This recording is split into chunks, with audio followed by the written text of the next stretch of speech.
Whoop, whoop, whoop. We can get the thing put back together here and get you guys on the chess cam. There we go.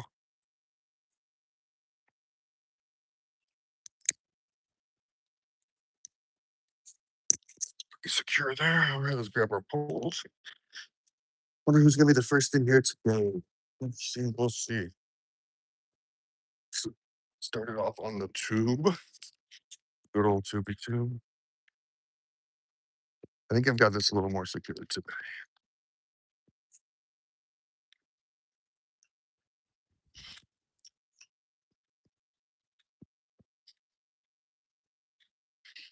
The water is up a little too.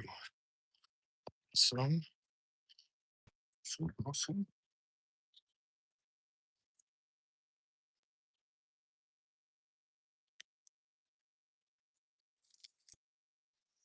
Let's give this a go here. Oops. In the water a little bit. Wouldn't that be nice right away? Just like with a little dip there.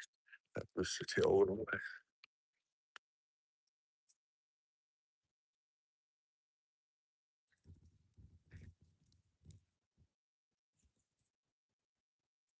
How fast this is gonna sink, so I'm swimming through this spot a little quicker. Oh yeah, it's got good little action to it.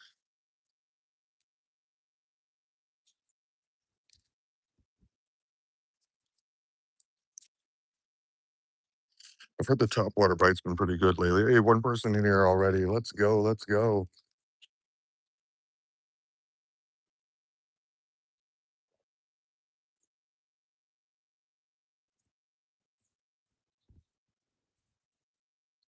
Let's sink a little further here. See if we can locate some fish.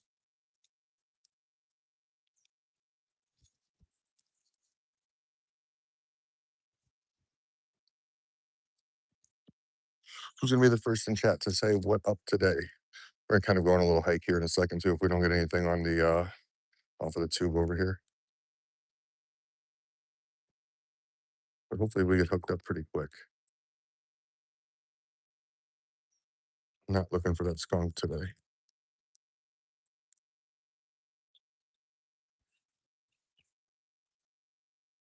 It is a nice sunny day. That's why I was thinking that this little spinner would be working. Hey guys, 16 people in chat, guys. Thank you so much for being here. We're out here fishing in Illinois. Where are you guys fishing from? Let me know. Let me know. We're gonna kind of go away from this little tube here in a second and kind of make a. Oop, there we go. Oh, there. Oh no, he came off. Oh, we had him. We had him. Dang it. Dang it, dang it, dang it. All right, I needed to wait a second there on that hook side.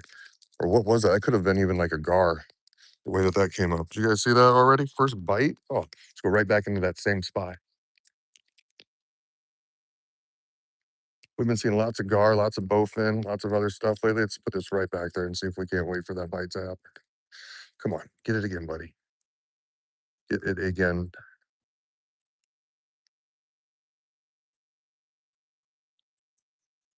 Oh, he ain't gonna fall for it a second time.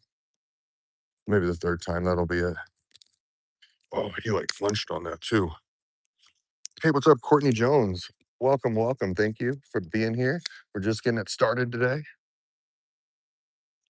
Just had our very first bite. Think it.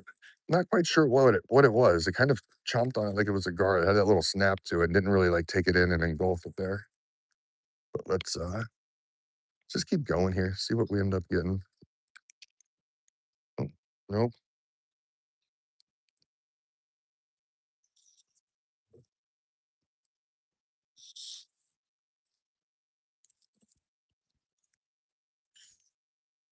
Back out there, gonna go a little further. I'm gonna let it sit and sink a little much. Or sink a little bit longer over here.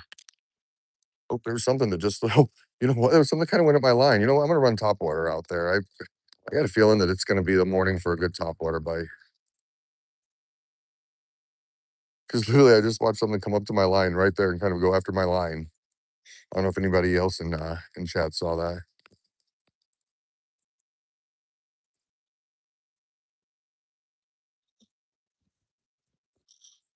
All right. Let's stop the top water here and see what that'll do. Running that little whopper. There we go. Yeah, right over the same spot there. Put it like right there. Be nice if we got a good topwater bite today. That would be a fun one.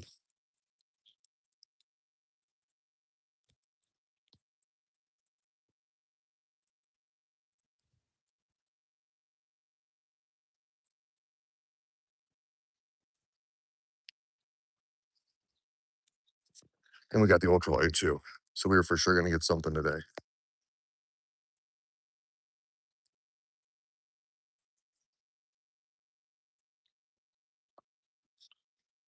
Or we're gonna get bit by mosquitoes too. That's another option.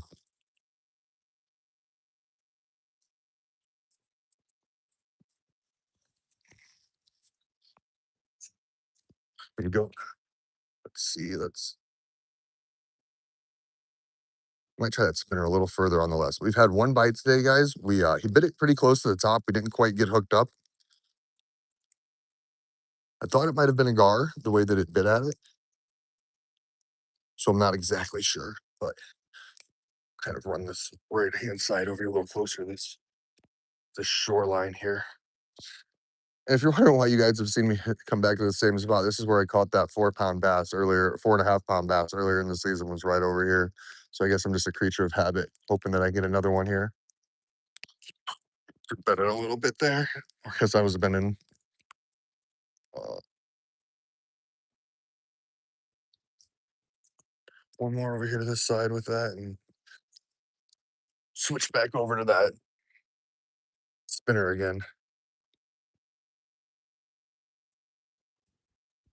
See if we can't land something there with it.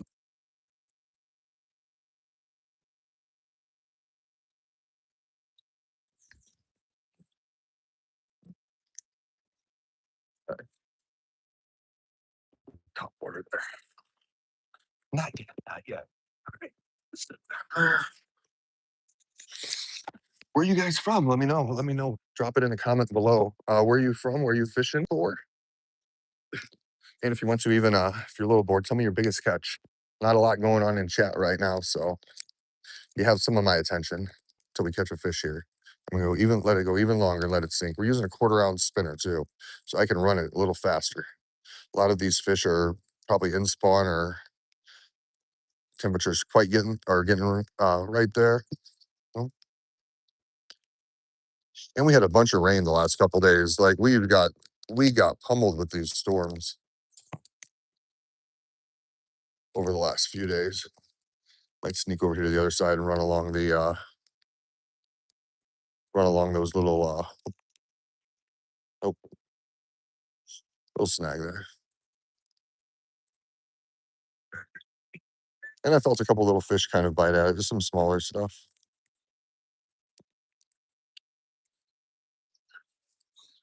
Man, I wish we could have hooked up to whatever that was earlier. It felt pretty nice.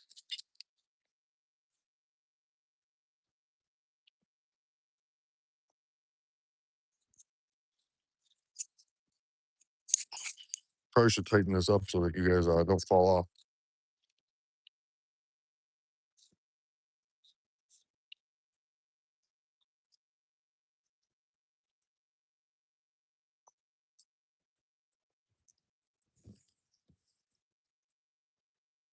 No, nothing there. All right, we'll hit this with the ultralight a couple times, and then we'll move on to another spot. Sound good, guys?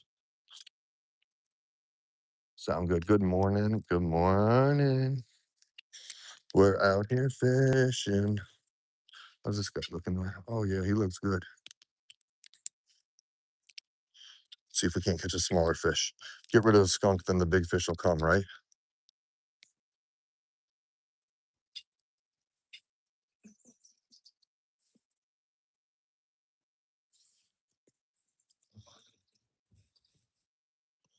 Water is a little dirty today. What are we fishing for today? Primarily going to be going for largemouth bass. I'm set up for that in our location. We've got some top water going, and then of course I got the ultralight. Oh, did I get snagged? Remember that snag, guys? We've dealt with that snag before. We just got it again. Maybe we won't be doing the ultralight today. we get out of it? Maybe. Yes, we did. Oh, thank you. Just have to bend this hook back and then hope the next fish that we catch doesn't completely bend it out. All right, what's going on there, guys? There we go. That's better. We gotta try at the next spot. Let's walk across the water here.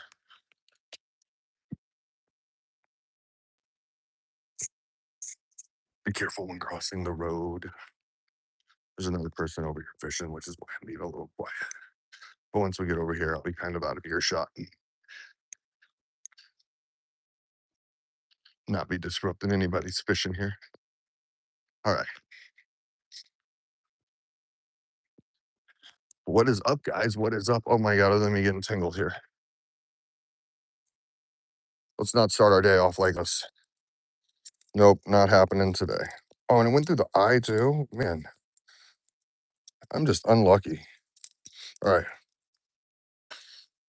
We are unsnagged. Didn't hook myself.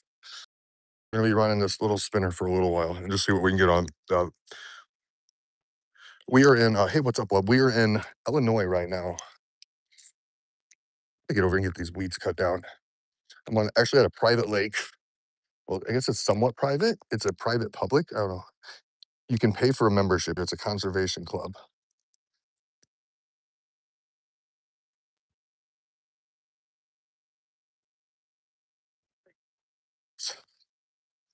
Just kind of going along these rock line right now. So we were catching a bunch of those bluegill the other day. Here, a little better angle for you guys here.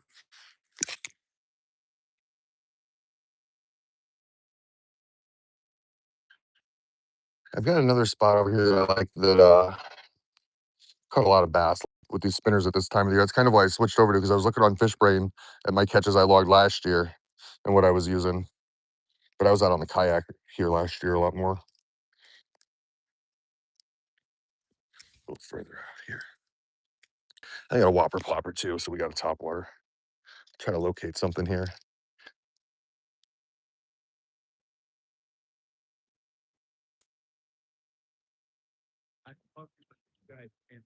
There was like a bunch of bluegill over here the other day. We were catching, what was it, like D was in chat with us, 19 or so, 20 bluegill, and within like 30, 35 minutes. But I'm not seeing as much activity on the water as I did the other day. Get a little further out there.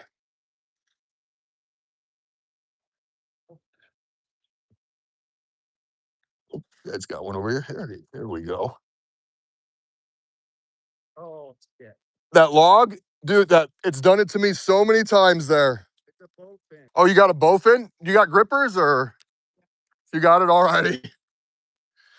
Yeah, no, I think they're in spawn right now from what I was reading the other day. I seen a bunch of them. I work at the ETA table and tap over here, and there was just a bunch of them in the ditch out in front of our restaurant. Oh, they're a good fight, but not what you're looking for that picture.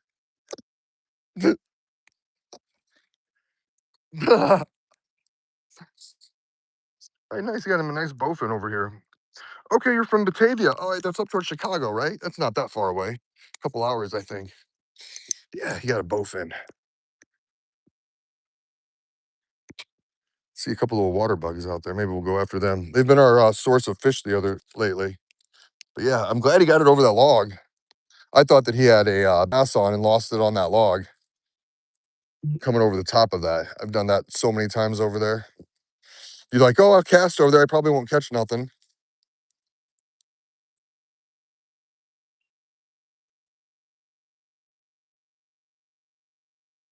I almost went down to the Mississippi and fished earlier, which I still may end up there.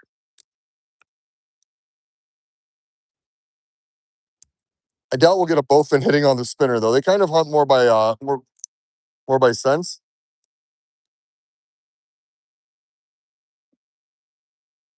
But even worse for that guy is if he's got a nice lure or something on there, they will destroy a lure. All right, let's go back for a couple more minutes here.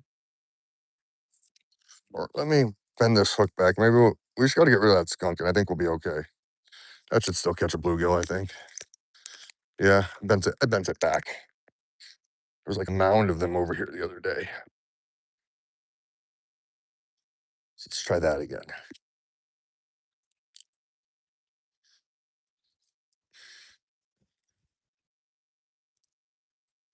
And there's another spot over there that I like to go. It's pretty that I've caught a couple bass on top water too.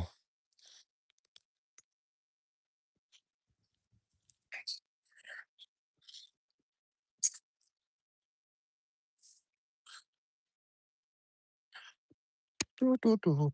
Back over this side. Those water bugs, they have been my good luck charm for these bluegill.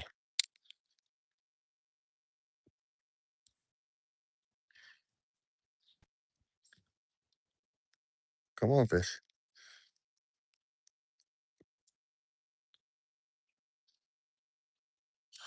Big old bowfin over there. That was our first fish ever on this stream. We caught a bowfin from here, from this exact lake.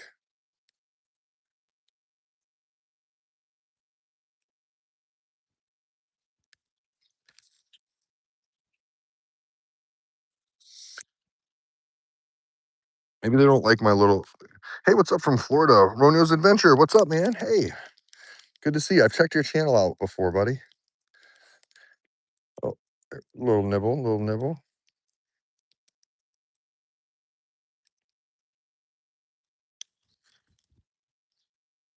Yeah, they were right under those water bugs, surprisingly. Oh, whatever it was, it didn't go after it, but it swam away. I watched it. Man, I tell you, they're brutal. Oh, if you'll destroy your lures, I went through that and gar. I had a bunch of gar bite my top water last year and just destroy my whopper ploppers.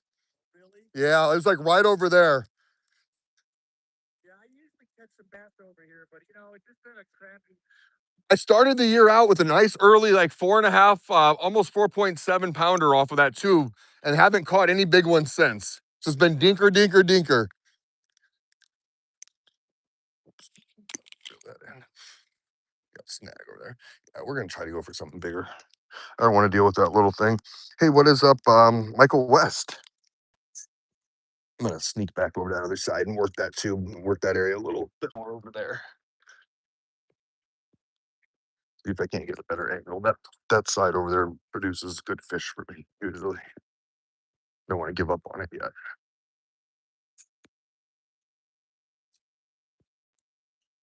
Getting across here safely.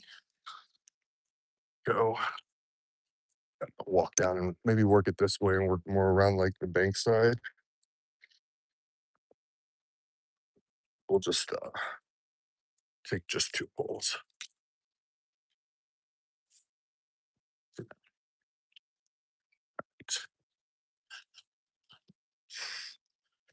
Hey, what's up? Thank you. Hey, thank you for subbing. I appreciate that. Let's sneak down in here and pray we don't get any ticks uh, or a snake. Not in the mood for either one of those today.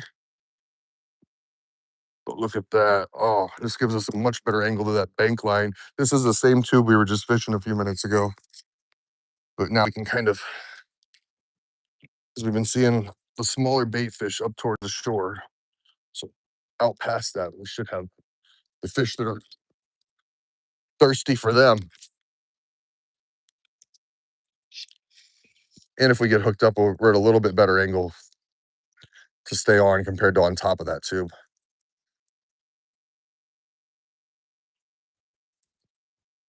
I might have to change colors too from this from the white spinner like a chartreuse one. The water's a little dirty. Stand up here on this rock actually. Yeah, you guys like that view?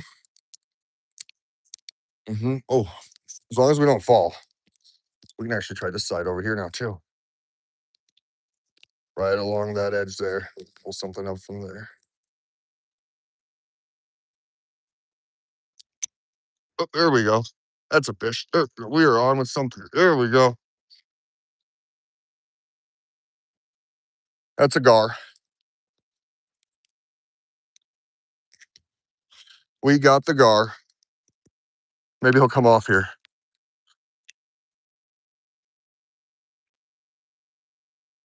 coming out of the trees. There we go. That is a short nosed gar. Well, I'll trade you for that bowfin. You can take my gar. Took a spinner. Yep. All right, guys, there we go. We are on for a fish. Oh, be careful, buddy. Be careful, buddy. Let's get over here. I'm gonna have to get some pliers to get this guy out. Oh yeah, that is a short nosed gar. Let's get you guys a little bit better view of him. This is in Illinois. We're currently at the Rock Island County Conservation Club, which is like an inlet pond that connects to the Mississippi River. Look at them spots. Those are all supposed to be some sort of a false eye to help evade predators, even though these guys have scales, almost like the alligator gars have. They have the big sharp teeth as well, right over there. Look at them things. And they actually point inwards towards the peaks of them. Yeah. But there we are. First fish of the day, guys. On for that guy. Let's go ahead and get him off of here. He took it good too. We got hooked up. He didn't. A lot of times, if they take it a little bit deeper in their mouth, they break your line off. That's why sometimes when they're really bad this time of the year, when I'm catfishing, I'll use a stainless steel leader, just because it becomes such a constant problem where they go after your stuff there. Where did I? Yep, I'm coming to get you off right now, buddy. It's probably gonna snap at me and chomp at me and do all those things. The next thing I got to do is probably cut this line here. Oh, where did I put my pliers? They're in my pocket. No. First thing I got to do is find my pliers. Oh, they're on top of the car. Why didn't you guys tell me that? So they're on top of your dirty ass car. We eat gar. I cut up the meat into nuggets. Okay, cool. You're further south though, right? Like they're a little bit bigger. This guy wouldn't have any much meat on him. Did he come off of the thing? Oh, he did. What a fantastic thing. He actually popped right off.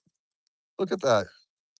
All right, so we're just gonna get him with the grippers real quick and get him back into the water here. But that's fish number one of the day for us here. Kind of a definitely not the biggest one that I've caught, so I'm not gonna measure him and go through all that hassle. But oh, come on, buddy. We'll get you to the water here. Come on. Come on. Open up. Get in there.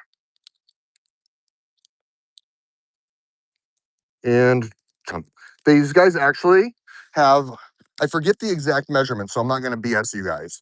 But if somebody wants to look it up online, these guys have a lot of biting power in their jaws, so they can actually chomp you pretty damn hard. These things are biters.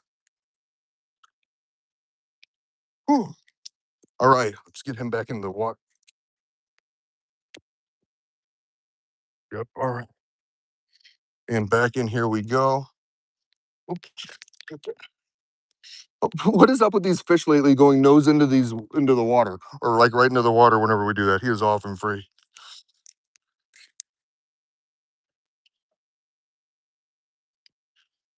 All right. There we go, guys. That was the first fish of the day.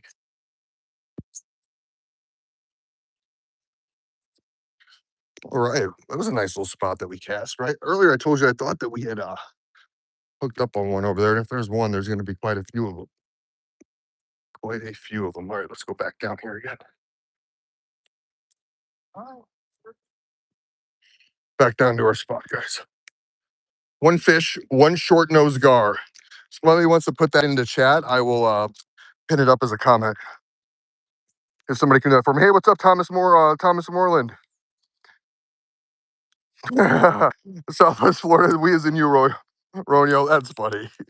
There's a lot of different people eat a lot of different fish around here, and what we consider waste is other countries, they definitely don't. All right, let's see if we can get hooked up on another one. We'll go to the side over here now again. Oh, I didn't check the line. Oh, so if we end up hooking up on something, I didn't even look at that line to see if he had gotten it after he had popped off. Their teeth are sharp, and all it takes is a little nick into that line, and then next fish you're hooked up on, snap. And you never know when it's that trophy bass. That's the one that does it.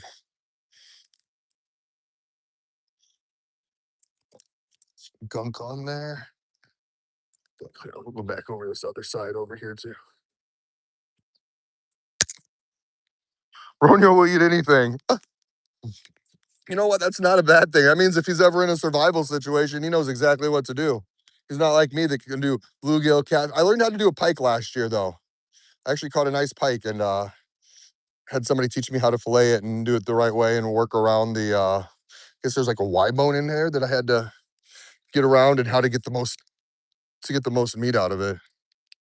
Like Gar was kind of close to the edge whenever I got him there. I don't. I have to go back around the edge over there too.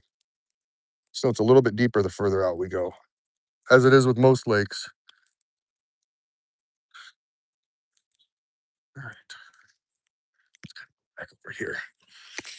Yeah, that's about the pocket that we were at. We were a little closer to the.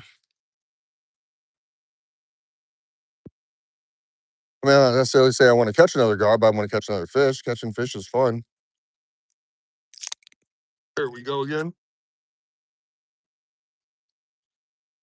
Oh, he popped off. No, no, no, no.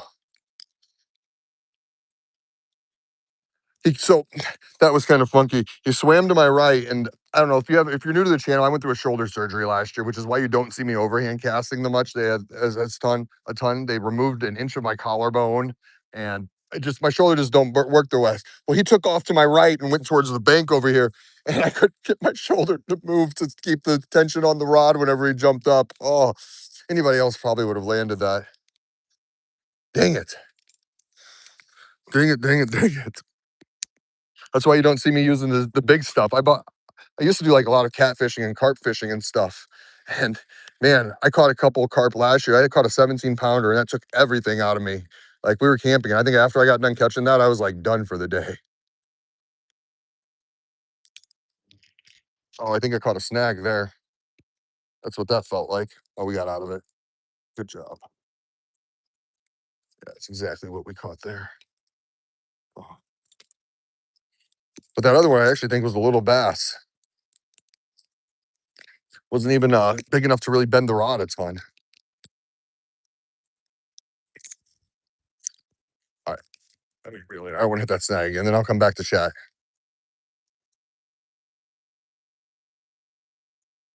So we got that snag over here. Don't get snagged. Okay, we got through it.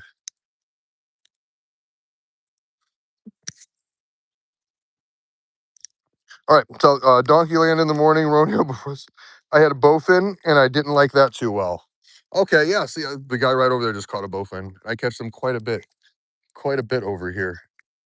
Um, Especially so, a lot of these little lakes and stuff that you guys. The heck is going on here? Okay.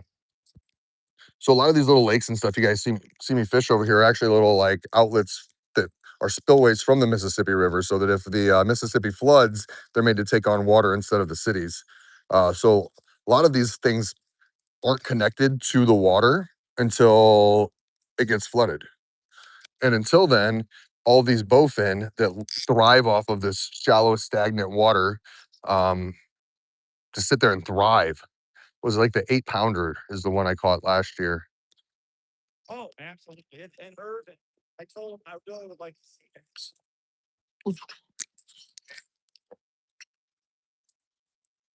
All right, we're gonna move over.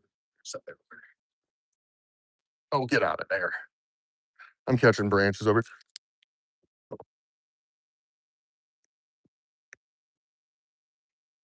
Why? Oh, gotta leave. All right, we're gonna go further down here. Further down. See if we can't get anything. One nasty both. I know I'm at one gar so far. I think I'd rather have a bluegill.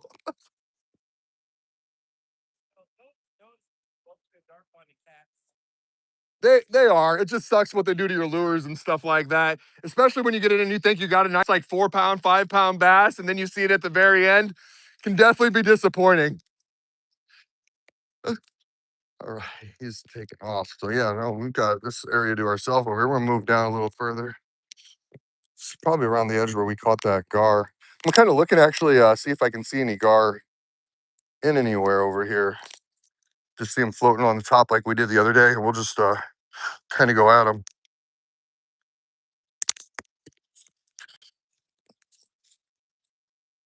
All right, what's up? What's up, y'all? There's a spot over here that I can stand and fish, so we're gonna do that. When the water's up, most of this is a little more fishable, but the water's down right now, even though we just got a ton of rain. You guys can stop looking at my ugly mug. We're gonna come right over here to our left. Should be some down logs and stuff like this. Last year I was on the kayak over here and with my Ned rig pulled out my old PB, which was just a little over 4 pound bass from right here. But start out, let's come down with just a spinner right now. Get over here. Trying to remember all these snags are. I don't want to lose all my spinners today. I know there's quite a few logs straight out here, which makes it good. All right, a couple weeks. 4 pounds is a good fish. Yes, yes, it is. Yeah, my PB out here is 4.5. Well, my PB largemouth total is 4.5 pounds. And I caught it. It was right as the stream ended too. I was running out of battery. It was like right at the end of the night, and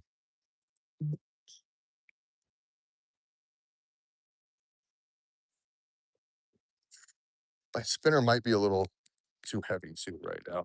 It's that 1/4 ounce. Get way out there. 1/4 ounce is quite a bit, so I'm having to run it a little faster than what you would run most of like your inline spinners.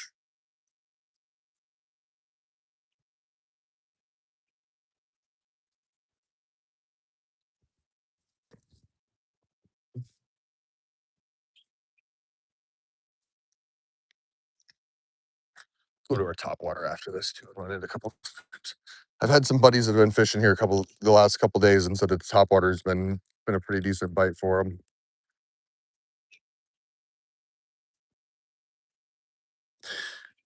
Hey, what's up, Orion? 1998.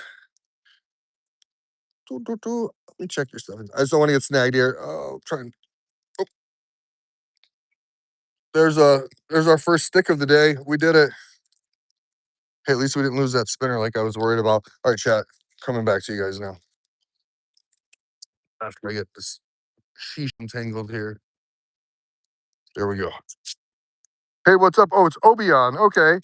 And if we see the fish, you're fishing for.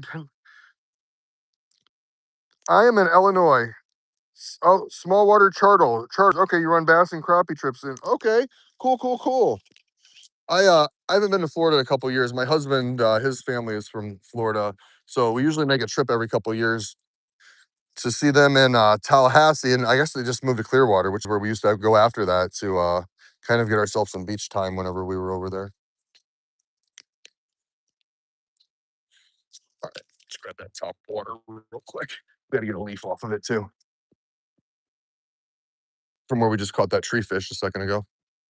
If you weren't on there for it, it was a great catch. All right, got our whopper plopper.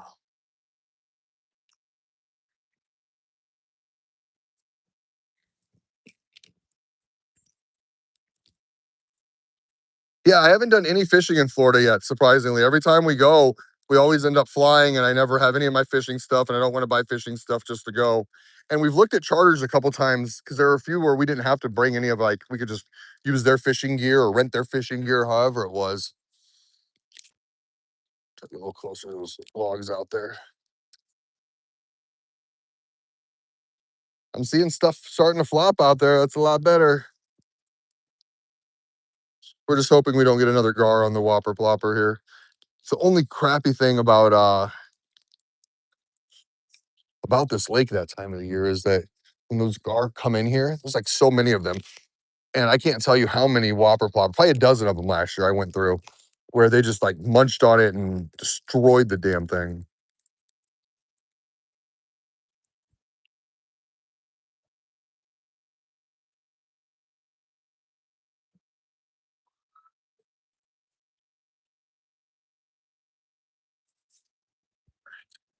One more cast over here, and we'll go back to that other side over there or different side there. All right, landed it right next to that log. Let's give it a couple little pops there and see if we can't get to the attention of something. Kind of hammer it here.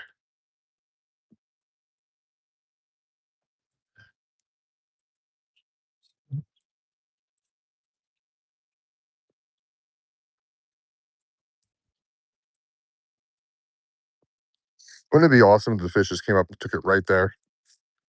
Right there. All right.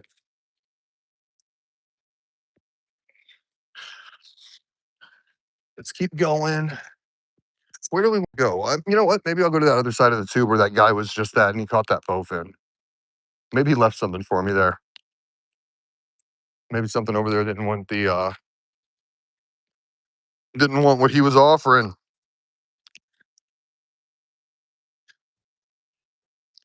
Hey, what's up, Don Trump 9362? Welcome to the stream. Welcome to the stream.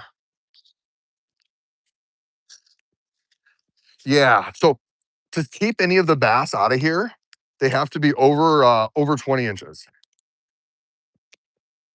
per the regulations of the conservation club. So that means usually when you do get some bass, you get some decent ones because all those dinkers get thrown back. But then the bad thing is like I said, it does get kind of pressured. So I've seen stuff where I've been catching bass and they just have huge holes in their lips and you can tell they've been caught 400 times and all of that. So kind of mixed opinions on some of it. But I mean, I guess you'd rather have a big hole in your mouth than be on the dinner table. Let's wander over here real quick and try this tube where this other guy was at over here. Before the green boom really hits, you kind of have paths to get into that side over there. But so yeah, he pulled that bowfin out from over there. Okay, I see the bluegill kind of around that got another old. Oh, so you guys see that on the water there? Something biting on top water. Yeah, we're gonna bring the water over here too. Just put that right here. Put you right here for now. We're gonna work this spot for a second. This is another spot that is kind of a golden. It's gold, but still over. Oh, I think I just seen a gar swimming right over there too.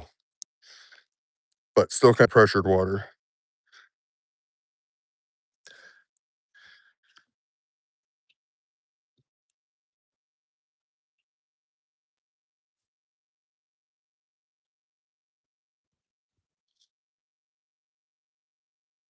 We have my other ultralight in the car too. That's got some stuff on it already that I may pull out, so I don't have to retie something on again.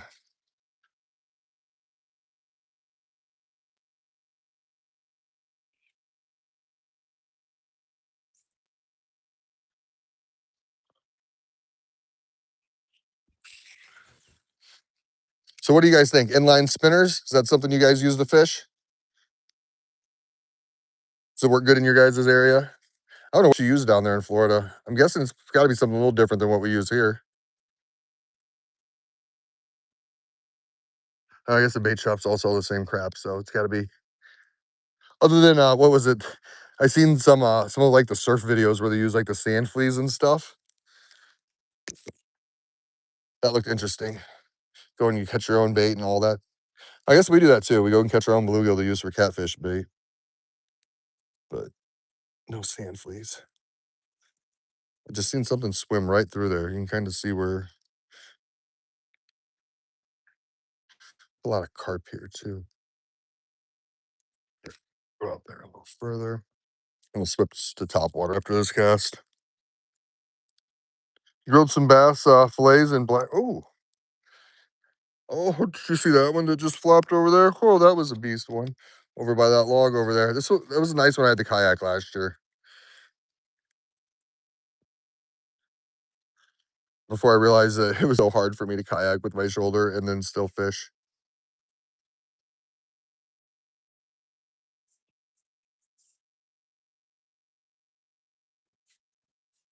All right, let's get the whopper plop.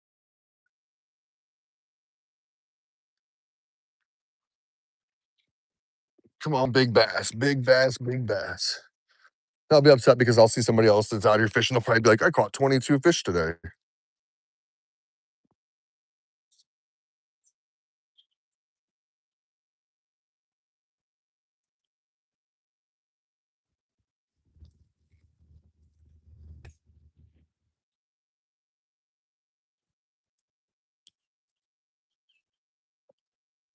Then there's another after a few over here, I'm gonna go to that other side of the conservation club. There's a lot more rocks and stuff there.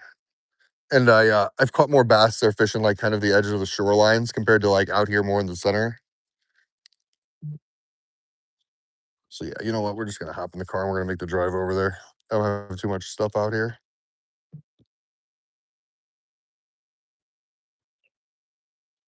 One more cast over here. This is always where I get the big fish and then it comes off going over the log.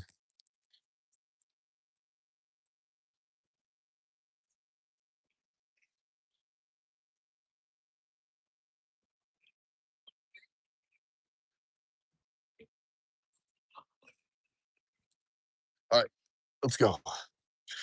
Grab the ultralight, this little bit of tackle I got here, or hop in the car and drive around to the other side of the conservation club here.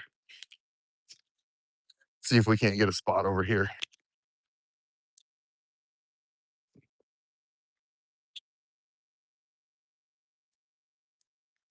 Ultralight.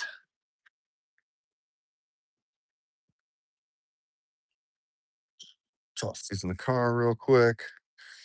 I don't want them to get snagged up or anything. I want to be able to get them out really fast. Set it right there.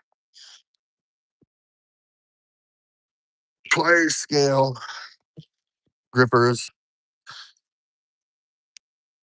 and let's go. Ignore the messy car. It's a fishing car.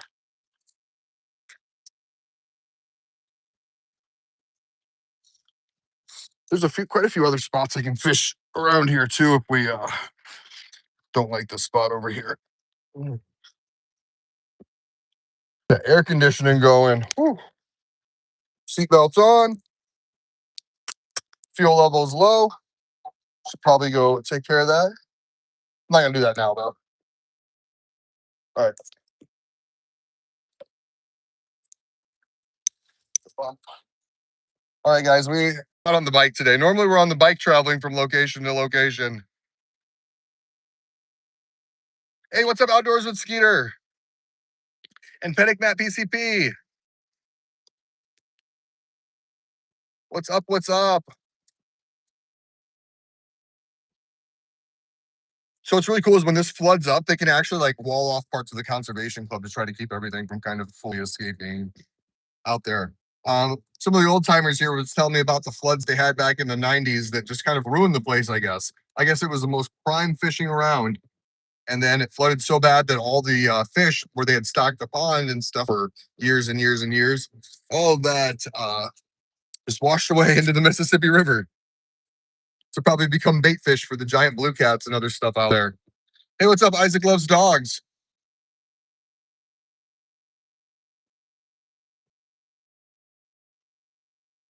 We were here in Illinois.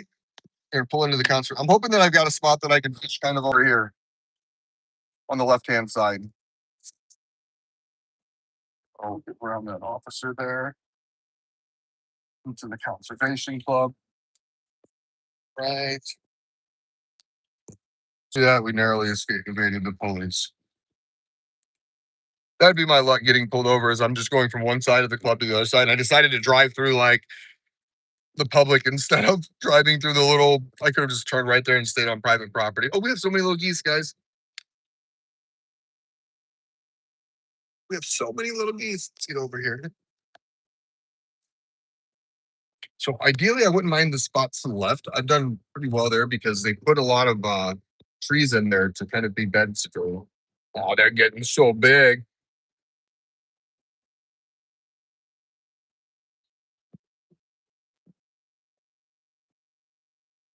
Okay, good. We're gonna get the left-hand side. That was awesome. Awesome. Awesome. Then along these rocks over here, down further. Actually, we'll go down further and we'll start out down there. But along those rocks down there, definitely my one of my other favorite spots over here. Which we'll go down there. I don't think we ain't gonna bug anybody over here.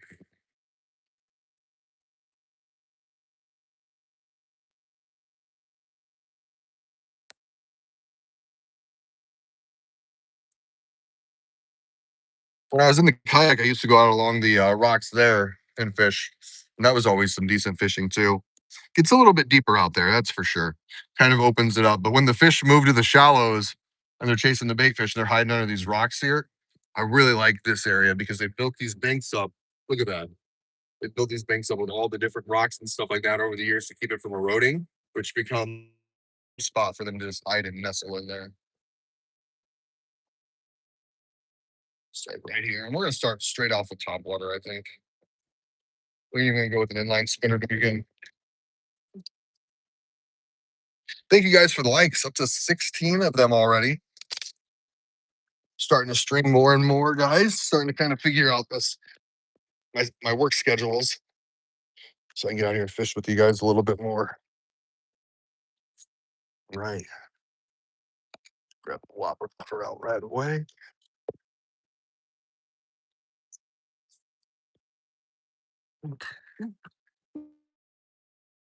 Not without hooking anything. We did. Oh, great. Great, great, great. Hope that we can get one. See what I mean? How you can kind of fish along the banks, pull them out from the rocks and stuff there. See some bluegill already down here. That's always a good sign. Kind of right there chilling. We're at one fish today so far, guys. We've caught one short-nosed gar. Cast there.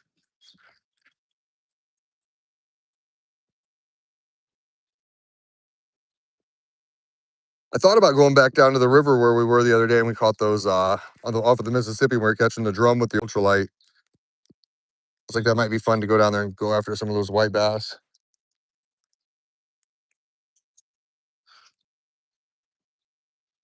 Which I think the only white bass I caught this year was on top water right out here not too long ago. Kind of hammer that a little more. I like it a little faster right now.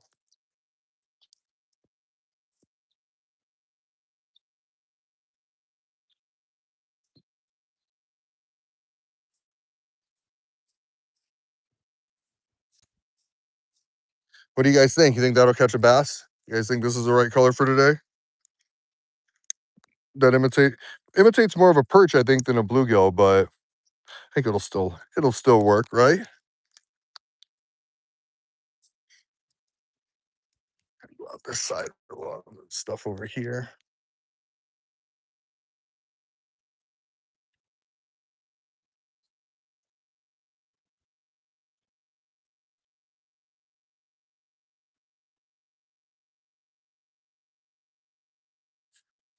No way. The only thing we're gonna get today is gonna be that gar. It's not our day.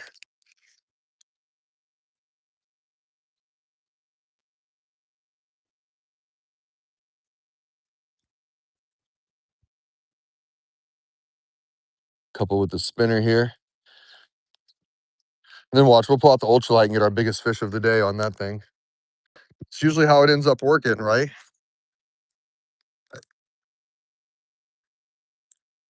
This, I swear it was this time last year. I was over there with my spinner on where they built those beds at. A little bit deeper here, so I can go a little bit slower with that spinner. It's enough to kind of keep that blade moving.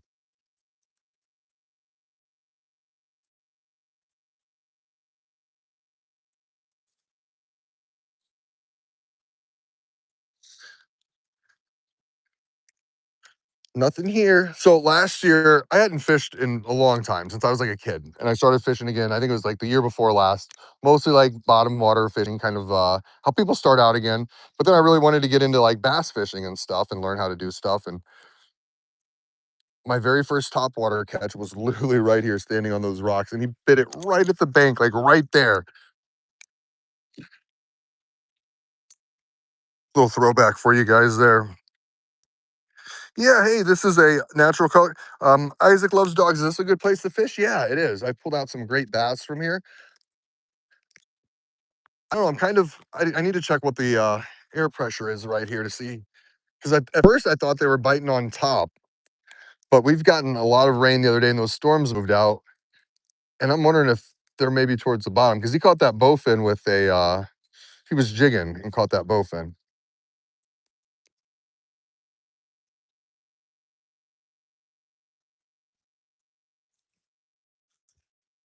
All right, you know what? I'm not even gonna mess with that. We're gonna walk down. We're not gonna drive because we're gonna walk down over to here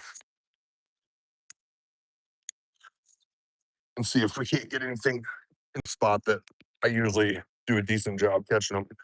You can see these trees over here. They put those in intentionally to basically be like a bed for the fish to create some more beds. There's a dock over there. The thing is, if we catch something big, we're gonna be a little bit away from the car to take it off. I didn't grab any pliers with me, but we're gonna walk over here to where this log is here and probably cast one time, get snagged. Hey, Ronios, thank you for being here. You got to run. Hey, hope you said you subbed up, so hopefully we see you again. Have a great rest of your day and catch lots of fish out there. Absolutely. Um, Isaac loves dogs. What's your PB? My PB largemouth is 4.5 pounds. Oh, I just seen a turtle. It looked like a soft shell that was there.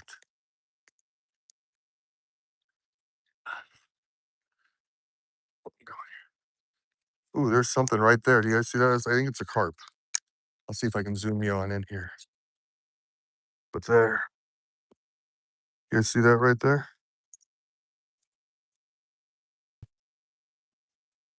Just see his tail a little bit. I'm gonna throw that spinner, inline spinner kind of down there and dangle it. He is right there. You guys see that a little better now? I didn't grab my ultralight. Oh yeah, I did bring my ultralight. Oh, maybe. Maybe, because if it's a carp, he might bite something little tiny like this. Just eat this out here and see. Yeet. Oh, that would be fun. Figure out how to land this thing if he bit that.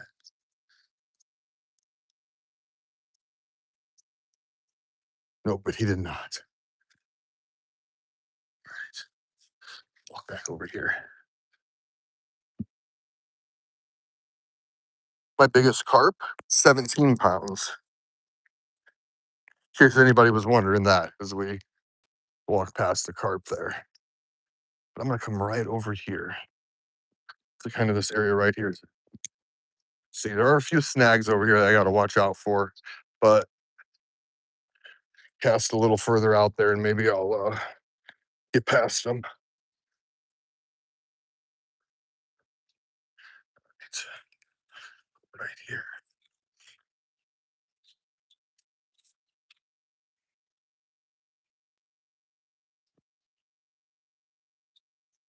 Here we go. Hopefully right away we get something over here. If not, I'm gonna bust out the ultralight and we're gonna catch some more panfish, or we're gonna catch some panfish. Nope, I think that was a good old snaggeroo. I almost wondering if I shouldn't change to like a chartreuse color instead, too.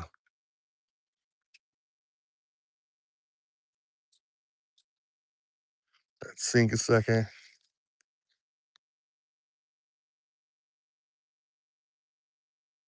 And we're using a 1/4 ounce inline spinner, so we can get a little further out there, but I'm definitely spinning it or reeling it faster. Or we're gonna be on the bottom in these shallows here, getting snagged a ton. This side over here. It's like, as you can see, lots of breaks, lots of stuff down there at the bottom that they use to keep this from eroding away.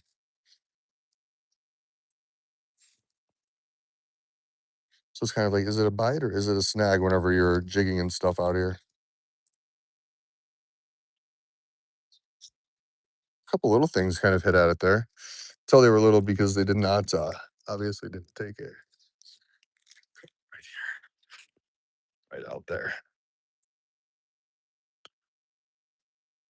Yeah, 4.5 pounds. Yeah, did you see it? It is. Yeah, it was a nice bass. It's posted on my page. I linked my fish brain onto there too. That's got all of my catch, like most of my catches. Anything that's a decent catch has been logged on there.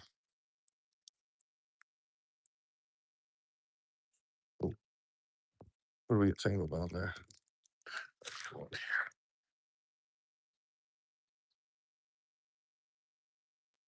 This is a spot last year. I pulled that big bowfin out when I was jigging.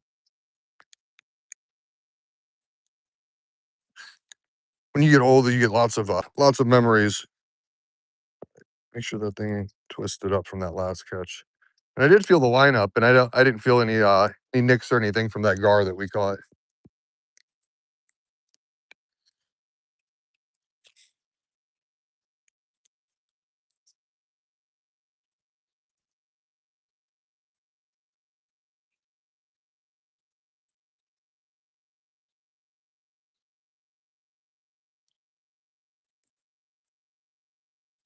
Oh, something went at the very end there. Did you see that?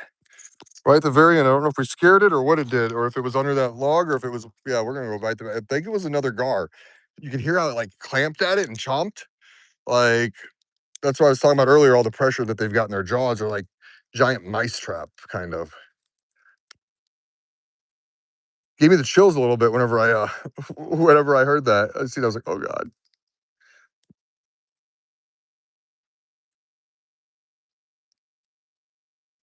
Go a little slower, closer to the bank now, and so see, because he did go at that, whatever it was. Oh, get out of that. Oh, good cast. Stay below that branch right there, and we should be fine. I don't know if there's any snags on that tree there. Try to go fast past it.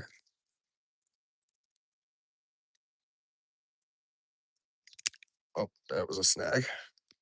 Was it a snag? Yeah, that was a snag. I was like, did we catch a giant scale there?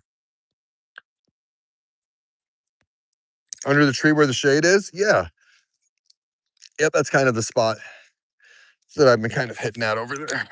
Oops, except for that. Uh, so I think I don't know if I know you're kind of new here. I'm not the best at overhand casting right now because I had to have a shoulder surgery a couple years ago, and I have some moments with my shoulder at the very least. We'll just call them moments where it just what's that sounded spooky. Where it just does what it wants to do, regardless of what I want it to do.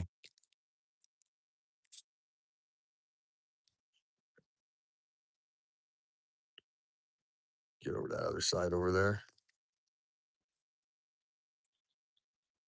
As quick as we caught that gar. Oh, that's a snag.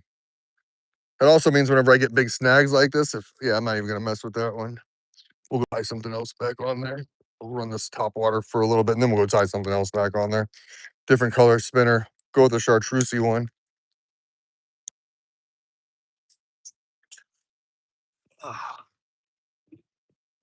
Caught a gar so far, and then the other guy over there caught a bowfin. So, and then now after the storm and the rain. Oh, in the rain you did? Just that one gar, all I got over there. Yep, you too. Our fishing poles with us down here. We'll run the top water right here for a couple.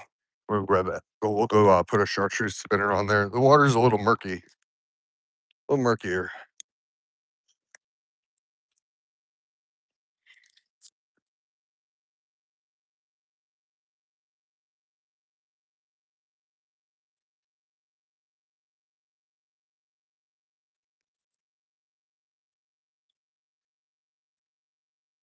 I want to grab the other old light too. So let's make a jonder back to the car. We might as well do at least one cast with the whopper plopper over here, right? Maybe that'll be the magic one for the day.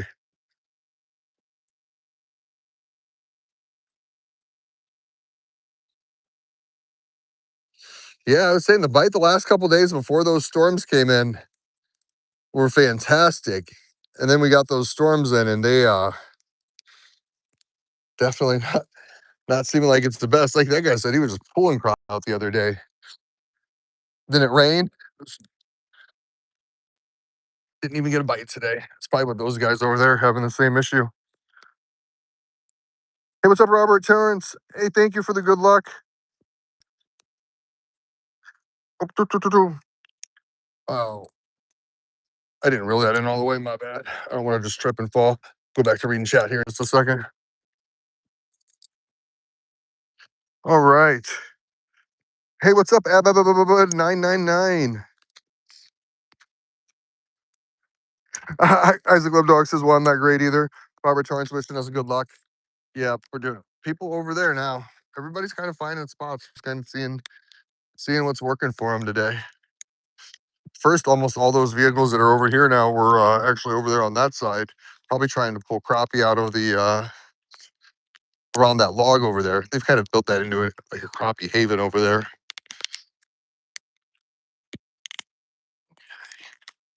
I don't know. Maybe I should go to something like a Ned rig and go a little bit deeper. The spinner wasn't working here.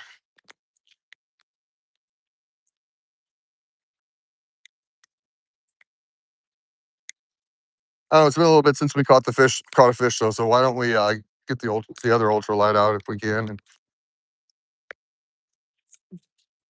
yeah, that was a gar that I just heard bite on something. It's a distinctive sound. What are you using? Well, right now I got a topwater whopper plopper. I just lost my inline spinner that we just got snagged up on that log. And then I've got my ultralight with a tiny little like trout magnet on there. I'm gonna actually grab the other ultralight out of here out of my dirty car right now. It's got a different color, different size trout magnet on it. And the ugly stick's got a little bit better backbone than what my Daiwa one has. So let's see. Let's take Goldie off of here. Oh, this one's bent too. Dang it. All right, we're just gonna have to rethread something on one of these. It ain't gonna be that one. All right.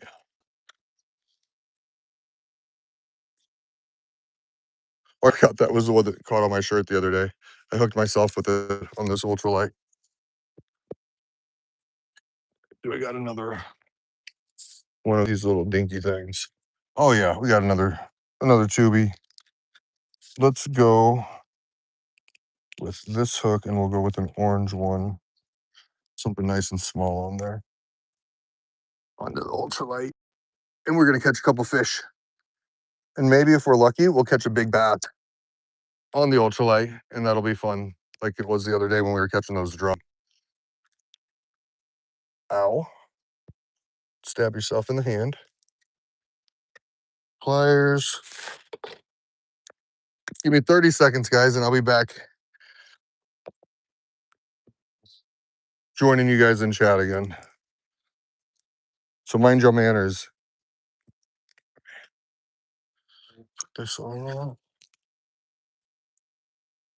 If you had to use any bait for the rest of your life, what would it be? Honestly, I would probably use one of these little trout magnet things. I have caught more fish on these tiny little trout magnets than any other thing. Like, and I'm talking even quality fish. Like I caught a 7-pound pike on a trout magnet on my ultralight with 4-pound line on it. Couple Novembers ago, right before my shoulder surgery. Wasn't even supposed to be fishing, but I needed to get that fishing fix in case I died during my surgery. Didn't want to not go fishing ever again. Probably gonna throw this little Goldie back on there too. We'll just make sure it's threaded on there good.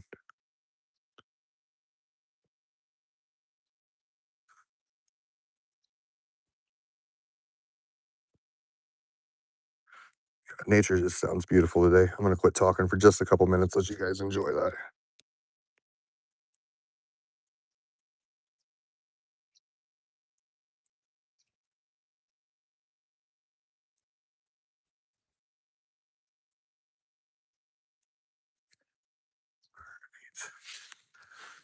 There's on there. Cut off that tag in.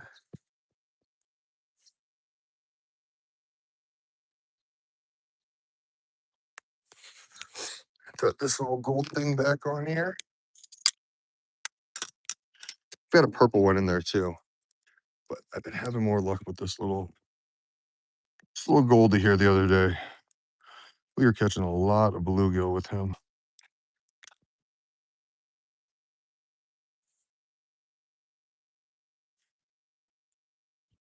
All right, beautiful, beautiful. What you guys think? Think that's worth it? Gonna catch us a fish? Let's give it a try. Oh, there was a big one that just went right out there. Oh, we gotta grab the net too, guys. You know what happens if we go with the ultralight without the net? We end up needing the net every time. Oh, I didn't leave the net over there, did I? I don't think I did. I don't think I even pulled the net out.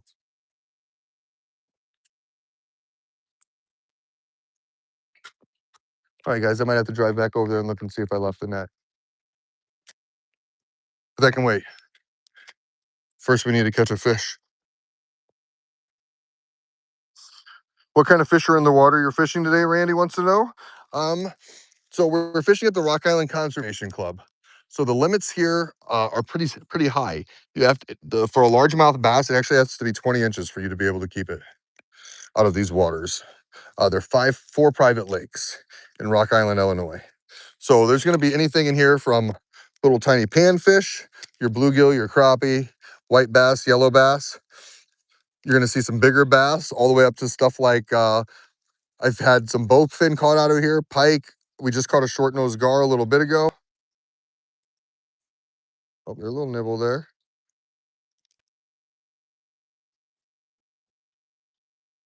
Yep, we just caught a short-nosed gar a little bit. Well, thank you for getting us tangled up there. A little while ago, then we've caught some bowfin out of here. Our first catch of the year was actually a bowfin that we caught out of this water. Walleye. So lots of stuff and lots of options. More than likely with the ultralight, we're gonna catch some kind of a bluegill here, maybe a white bass. Maybe if we get lucky, like imagine like a nice largemouth on this thing, what kind of fight we would be in store for there. Get to the bottom. But it's seeming like there's not a great bite out here today from what I'm talking to everybody. Maybe I was pretty lucky to get that gar a little bit ago.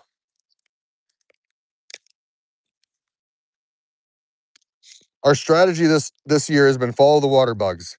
If we see lots of water bugs, usually we're catching fish in that spot. At least bluegill.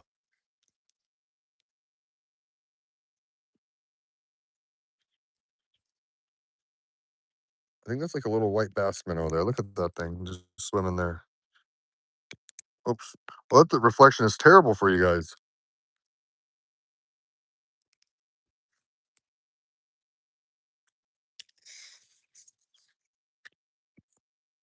Man, we might have missed out on that window that we had. That window between these two storms the last couple days might have been the best fishing bite of the summer.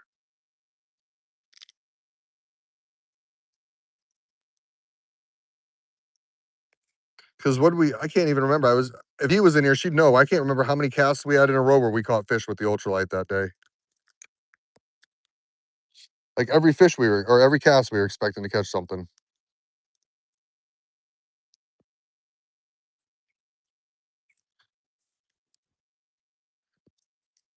Come over by this log over here a little bit.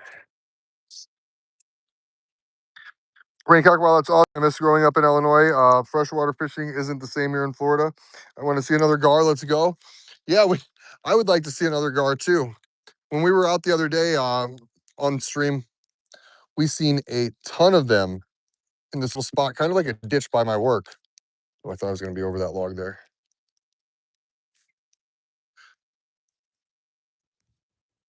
But I'm thinking maybe that I have to go from the inline spinner to like a Ned rig or something.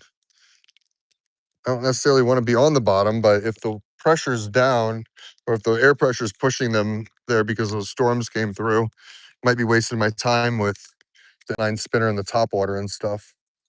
See, I see the bluegill right down there. This should be a catch. Like I'm literally watching them dance there. Oh, they're decent sized ones too.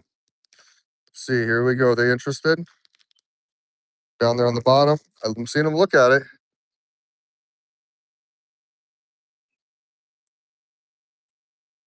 Jeez, they want nothing to do with it. You guys see in there? Oh well, maybe not because he's got gunk on it, but they literally, yeah, I'm like watching the bluegill down there in the water. You guys see him down there swimming around? I'll zoom in on you. I'll zoom in for you so you can see. We're gonna walk right down here to the water's edge. I'm just gonna kind of dangle this over the edge and just kind of pop it a little bit and see if one of them want to hook onto it here. Ooh, don't break your foot. Here we go, guys. I see one of them out there. Okay.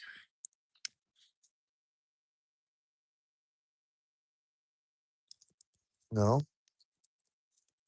no, no. I see you there, buddy.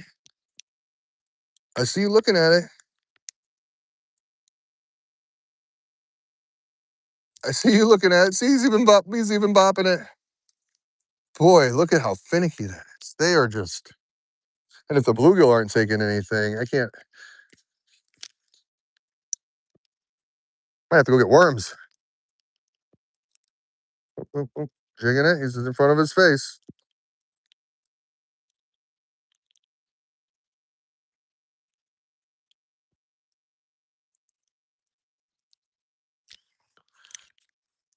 Okay, so let's swim that then instead of jigging it.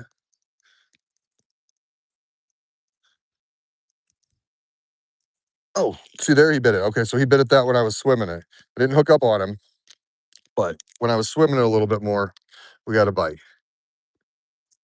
Oh, maybe I'm crazy, but this is what I do to figure out kind of how fish are biting. If they're down below, down bottom, I just kind of like fish for like the panfish and kind of see where they are. He's trying for it. I might need to bend that hook out a little bit more. I remember we were having problems with that the other day, and we realized these hooks they didn't give us that very much of a gap. So swim it and slow it down. Swim it slow. Oh, we're getting bites. We're about to get one, guys. We're getting one of these bluegill. Part of it's learning the fish. So we know we can't just toss it out there and jig it right out there. No, it's got to swim a little bit to get their attention. Then it's got to slow down for them to get a chance to bite it right here. Twitch it on the bottom a little bit. Nope, they're all there. Maybe I scared that one away. Maybe we need a new color that they'll be more aggressive with.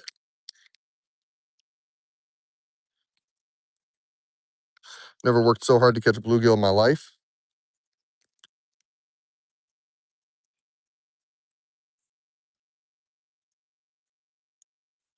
All right, let's try this. Sometimes it's just something as simple as, hey, let's open up this, see what I mean about that hook gap? We don't quite have the biggest hook gap there on that. Randy wants to see another gar still. Maybe, maybe, maybe. Maybe if we catch a bluegill, a gar will bite onto that. There's little minnow things. That poor little dude was getting chased right there. Let's try another spot over here. If the bluegill are there, they're probably over here too. Swim it, swim it, swim it, swim it, swim it, swim it, swim it.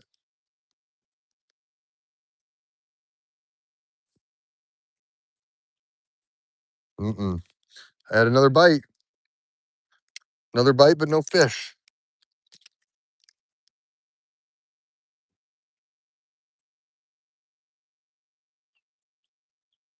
And you know what? Even on the ultralight wad, bluegill are fun.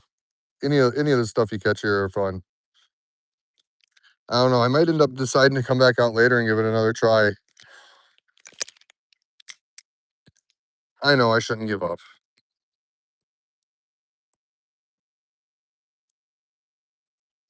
Could look at a different location too, because maybe the river is a little bit better. Oh,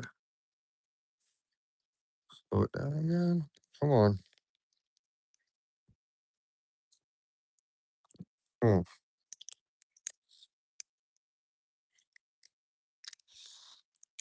Get even closer right there. Go to this side of the rock and keep swimming. Swim it fast. We'll swim it fast and hope that when they take it, they. There we go. Oh, there we go. Ooh, it's not falling our way up here. Look at that. We got the two fish of the day, guys. Not a terrible looking bluegill. Kind of what you'd expect to get on a little bait that big, but look at that. We still barely hooked up with him. Barely hooked up. See, now we could throw him on a thing and go catch a gar. I know a little pond over here that we could probably toss him right onto the thing. Do we want to go do that? No, not yet. We worked hard for him though. We worked hard.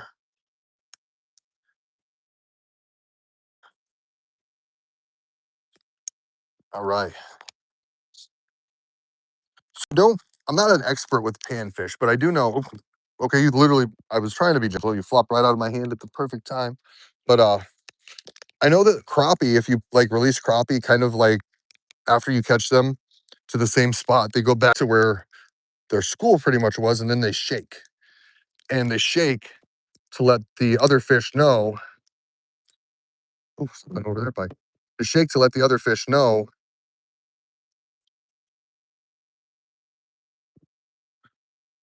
that there was danger or something had happened or that it was oh dang it, that it was a threat. So I wonder if bluegill kind of do the same. Did I just destroy my bite that I had?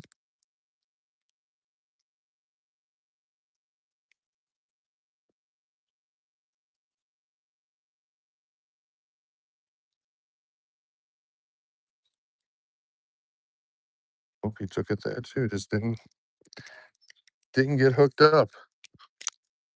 And then the more fish that are around too that they have to compete against, sometimes the bite's a lot easier because they go after it. They don't get a chance to sit and lollygag because then another fish is going to come and eat their stuff.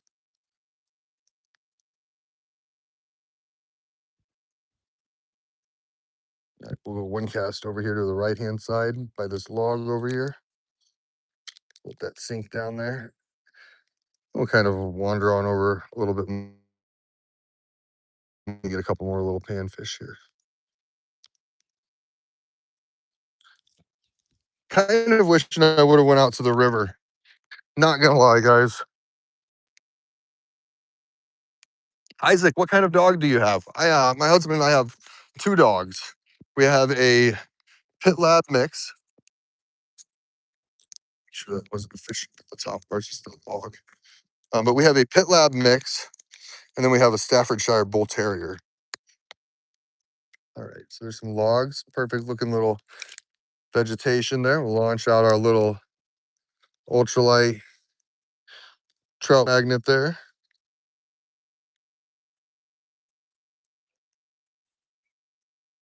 Yeah, we were catching drum with this thing the other day. We weren't even catching panfish. We were catching drum.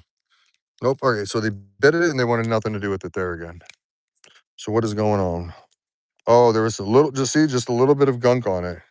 It's all it takes. Fish get smart sometimes. Okay, we'll go. Give that a try now. Ain't no more gunk on it. Oh, there's a big barb over there, I think. Or is that a log? No, that's a fish, guys. You guys, because I need to look at what we've got right there. I think it's a carp. So I just need to go a little bit past that right there, guys. That is a fish. That dark spot, I know it doesn't look like much of one for you, but I can definitely look at its outline and everything right here and see that that is a fish. So we can't get it. Hey, Sava Best Gaming. What is up? What is up? Welcome, welcome. Red Machine High School Football Sims. What's up with you? What's up with you? Um, where are we fishing in Illinois? We're in Rock Island, Illinois. Fishing at the Conservation Club. All right. Appreciate you guys being here. Gonna be very sneaky. I'm gonna unzoom you guys because we're gonna try to get to this fish. Remember, it's kind of by it's like a little oh, there he is. I see him right there still too. Okay. Okay. All right, guys. He's right down there. But we got a little tangle here. This ain't good. This ain't good. We're still keeping an eye on him. I still see him. Now, the thing is, if we land him, I don't know what's going to happen because that's probably a 5 pound carp, 4 pound carp, maybe. No, no, no, no, no. Don't be that kind of tangle. But yeah, he's a big one. see him there. He's still moving to the left a little bit. All right. Oh no. What's going on here now? We're gonna miss this fish because I can't get my line untangled because I got tangled up on the way over here. All right, here we go. He's right there. I still see him, guys.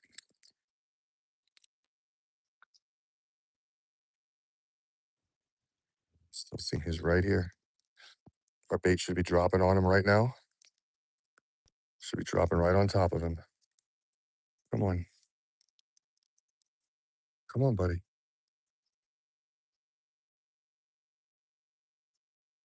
No interest in all in that. Let's go again. He's still right out here. I still see him.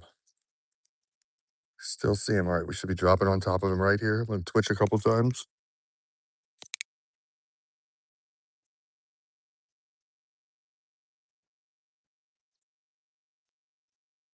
Nope. Oh man. Let's see if we can see any.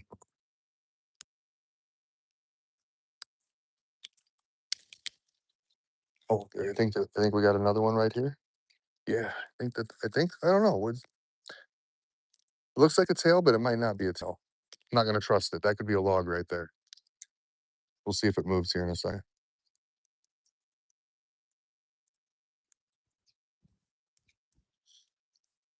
The only carp I've ever caught out of here too have been accidentally catching the carp. I tried to carp fish here a couple times and didn't get crap. Using my little homemade Jello concoction too.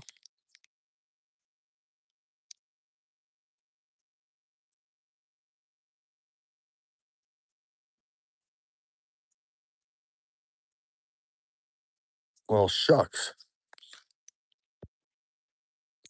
Luckily, there's water over here we can go to too. I think we're gonna toss that inline spinner on. We're gonna go with the chartreuse inline spinner and come back out here and hit this other side over here and see if we can't catch anything. Got a little nibble there.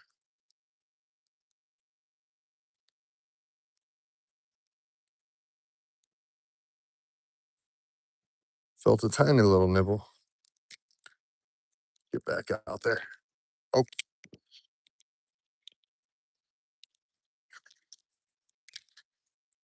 let's get that little thing behind me there. Side here. Kind of just working the shallows right along that little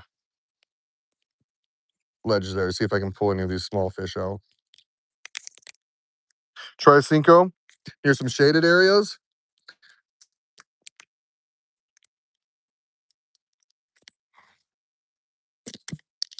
That would probably work if I wasn't the 15th person here today, probably trying a Cinco in the shaded areas.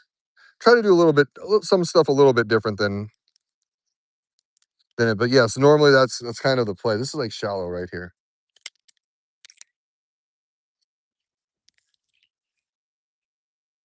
We'll just keep. And I was catching. I don't know. Everything seems like they're wanting stuff while it's moving too.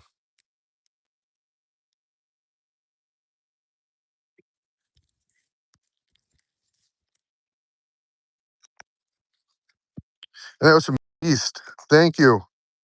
Uh, do your dogs like to play with other dogs or kind of shy? So Norma Jean is a rescue. She's our staffy. She likes other dogs, but she hates other dogs at the same time. Like she gets kind of aggressive. She gets moody. She gets cranky. And she's not the funnest to be around with other dogs. She's not good with small animals. She's not good with babies. I'm always scared that she's gonna like try to wander off with somebody's little dog. When we used to take her to the dog park, she would constantly try to like grab other people's dogs and just kind of like take them to the other side of the park if they were smaller than her. Should have headed out to the river. I think the river would have been a better option. Let's go throw that spinner on though and see if we get anything. We're at 2 fish so far. We've caught 1 gar. We've caught 1 yeah, and there's a lot of snags right now. So the water's up and I don't know where all the snags are and I don't want to keep going through that. But yeah, on that side, is usually money with the Cincos, but the guy was just over there telling me that he didn't catch crap over there today. Oh, there was something big that flopped out there. That's the nice thing about a spinner too, because we could catch a gar, we could catch a bowfin, we could catch a bass, we could catch a whole bundle of anything. And I just spent $15 on whatever the pack is of rooster tails. So we're just gonna go with a different color this time though. Go with that chartreuse. I think that'll work a little better. Probably should have just kept that bluegill and sliced him up and went bowfin fishing. There's a couple little outlet ponds that are close by here that, what was it, last year I caught a 7-pounder out of one of them. Maybe that's it. Maybe we'll go back over there. If we don't catch anything here soon, we'll make that short drive up the road here and do that. But let's try the spinner first.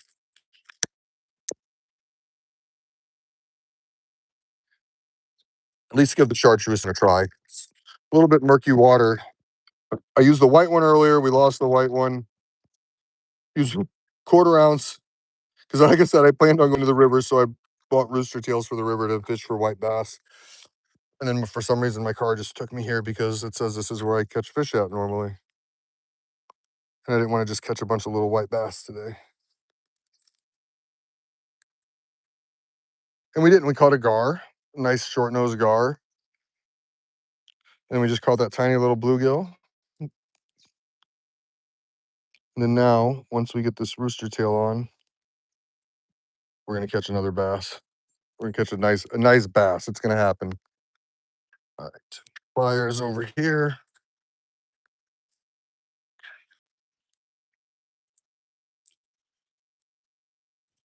This will give me the ability to cast a little further out there too. All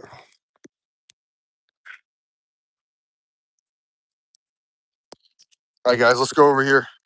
27 people or 27 likes. You guys are awesome. Throw one of them gills on a float and for live bait. Yep, I know. I've got I do have my catfish rod in there with me. So we can give this a few more. Yeah, I still got plenty of battery too. We can give this a few more minutes here, a couple more casts, and then we'll see if we can catch another bluegill and we'll go run that at the at Bowfin Lake. Nobody should be out there today. It's gonna be kind of like a muddy mess though. But catching a couple bowfin would be fun. Eat that out there. Okay. Chartreuse might work a little bit better than what that white was working too for this inline spinner.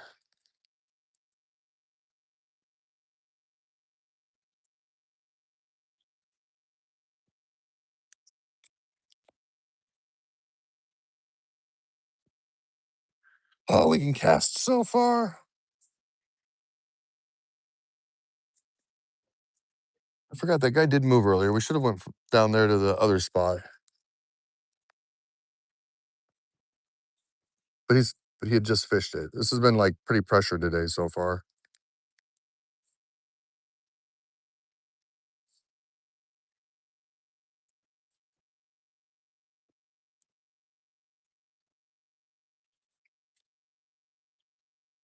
Along this edge right here.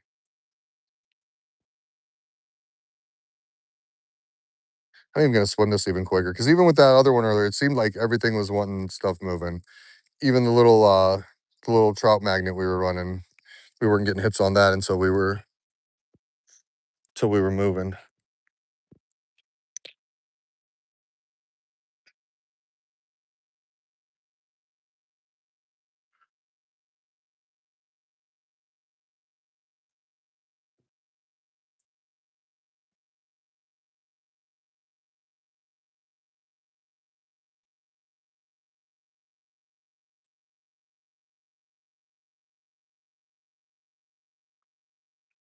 I see that carp out there again. Oh, we caught some gunk. Oh, that off there. Some sea crab. One more right over here.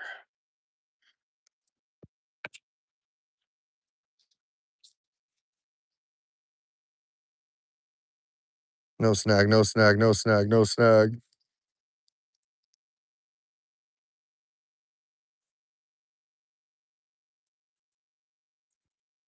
Oh, there was something big. I think it actually kind of went at it. What the heck? Or I bumped into it, one of the two. But I seen the shadow of it move whenever yeah, I see it right there still too. I'm gonna kind of stay in front of it here. I still see it here. Run this in front of it again. Maybe it was something that went at it. Thinking it was a nice chartreuse minnow here. Nope, nope, nope, nope. I see it still. I still see it. It's gonna swim all the way up here to the bank to us.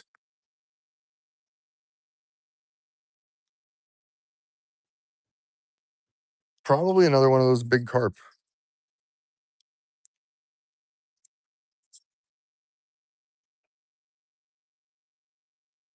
Where did you go, little dude? A big old dude.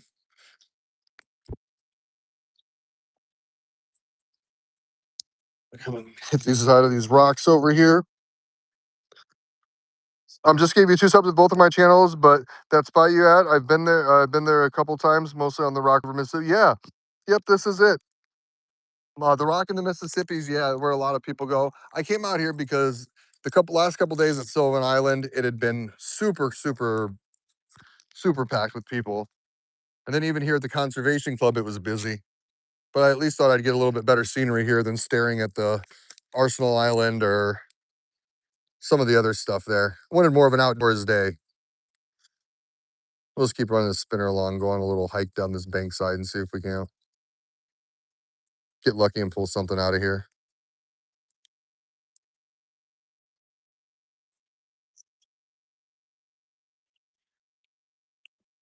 We'll go off of the dock over here. We can go do that.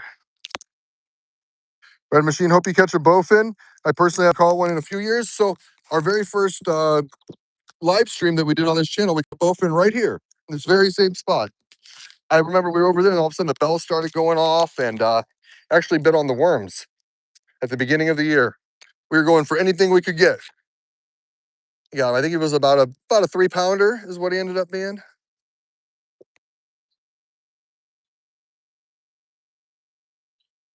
Usually at like 11 or noon is kind of the time where I get the bites for the white bass out on the river.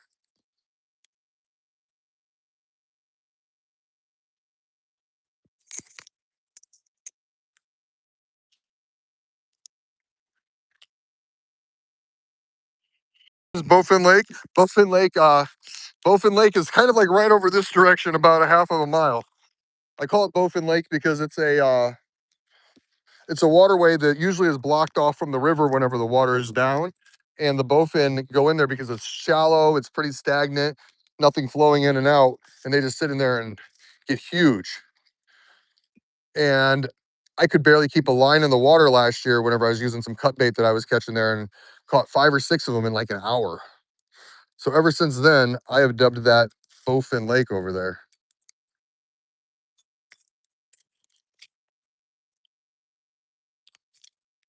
There's also Sunset Marina that's close by if I want to go and try to get more like river fishing in today.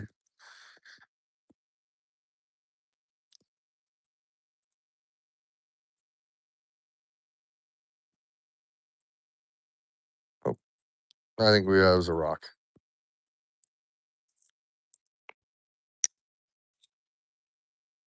Watch this, or I guess it was a snag there. This is probably the day that I would have been slaying it on a Ned rig. I'm not out here using one yet.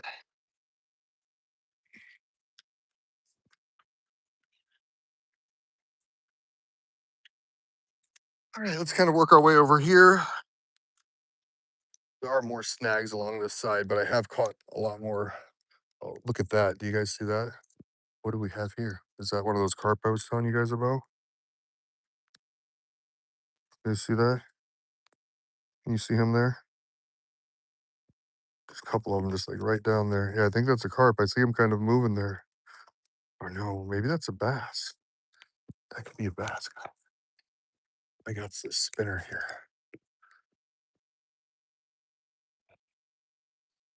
Right now, let's just kind of bring this in front of him here.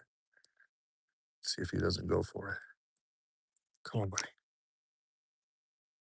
Just seen you right there. No, I think it was a carp. Might have even been a drum, but he was a decent sized fish, that's for sure. Hope he's right in front of it there. Oh, we scared away. Yeah, that was a carp. I just seen him there. That was 100% a carp.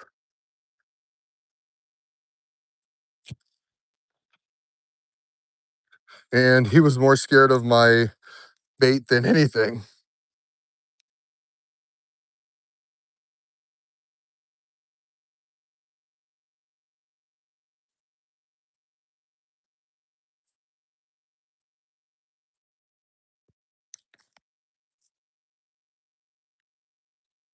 Back to you guys to chat. Um, Bread Machine, I remember going to the spot that you're currently at 5 a.m. and caught like 7 white bass in an hour or two. I think one of them was a white stripe, like a hybrid. Yeah. Yeah. Are you talking about the at the Sylvan Island? The the tower there, that tower has produced a lot of good fish for a lot of people over the last 12, 12 years or so, I think. Oh, is that another one? I'm just seeing more and more of these carp kind of over here licking rocks.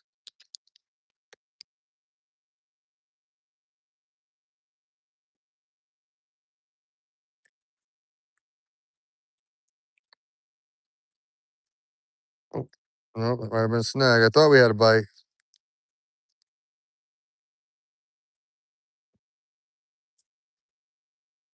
Just struggling today a little bit, guys. Only with 2 fish so far. At least it's not just us. Other people struggling too. This guy down here actually caught a nice bowfin earlier. So he's at least had a good fight in him today.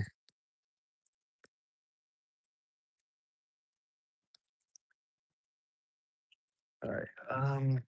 What do I want to do? Have you been to any Green River, Hennepin Canal? So I grew up in Kelowna, and I actually lived right on the Green River. So for about half of my life, I fished the Green River. I ain't ashamed to admit it that I lived with my grandma and my grandpappy, and we lived in some trailer over there by a bridge, and grew up fishing the Green River pretty much my whole life.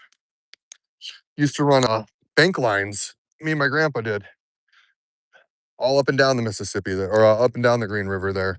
And then now I hear that something happened with Balagers so far along. I don't know. I haven't followed all of it, but they ended up suing people. And now that like, you can't even access the river, you can't go in there. It's all considered like private property now.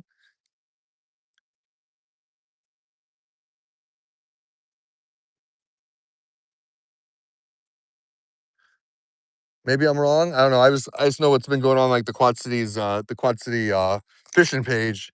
There was a debate on that not too long ago on whether it was considered a navigable waterway or not. And I guess that the courts deemed that, and you might be telling me all this in chat. I haven't looked at chat. I did another cast, and so looking, my bad. But the courts had deemed that it was not navigable for so much. I don't remember for so much percentage of the year because of how shallow it was.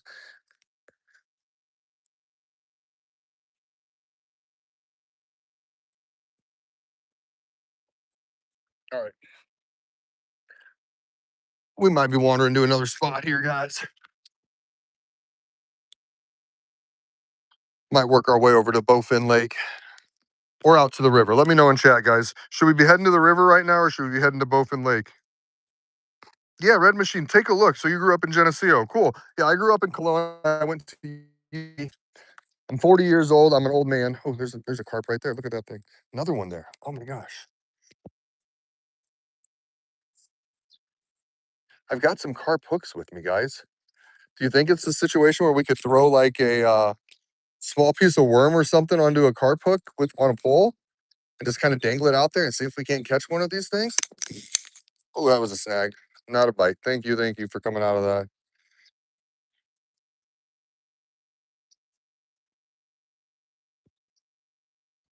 I don't know. Maybe we'll give that a try too. I can still wander over to the tackle place and grab some red worms. Bowfin Lake. All right, let's head over to Bowfin Lake. So I should have kept that bluegill. I didn't. It's all right. Maybe we can catch another one over here. We'll take that with us to Bowfin Lake. When I go to Bowfin Lake, I like to have some kind of live bait. Not even doesn't even have to be alive. I can just use cut bait because in the state of good old Illinois, if I were to catch a bluegill right here into this waterway, I can't go over into yonder waterway at Bowfin Lake and use said bluegill for live bait. I have to catch said bluegill from said waterway, then I can use it for live bait in that waterway. So says the law.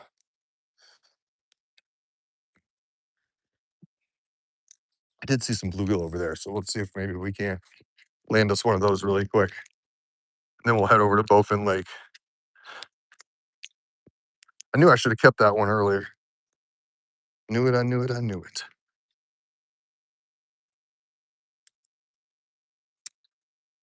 This looks like there could be a bluegill right over here. Just swim it. You know, they like you swimming it. Didn't want on the bottom so much.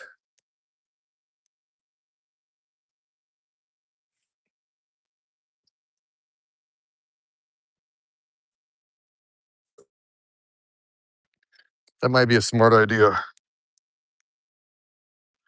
Oh, hey, 30 likes, guys. Whoever's the 30th like, say me in chat. We'll give you a shout out on the page. Say me.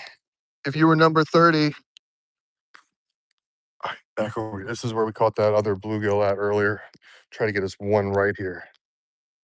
Oh God, don't fall, don't fall. I think we're like right over here. We just swam it through here. Come on, bluegill friend. Oh, he bit it. He didn't want it though. Man, he bit at it. I felt him. We weren't going fast enough.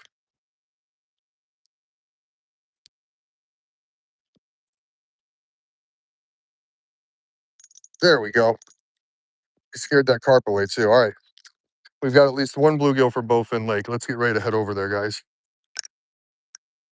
We'll throw him in the bucket that I got back here. And we'll head to Bowfin Lake. And we'll see what we can do with that. We got the catfish rod with us. We'll take that with us to Bowfin Lake. I just need something to toss you into for now. How about an Amazon bag? That'll keep you fresh until I at Bowfin Lake. And then while we're doing that, we'll fish for live bait too that we can use over there. So special delivery, bluegill. Sustainable packaging, guys.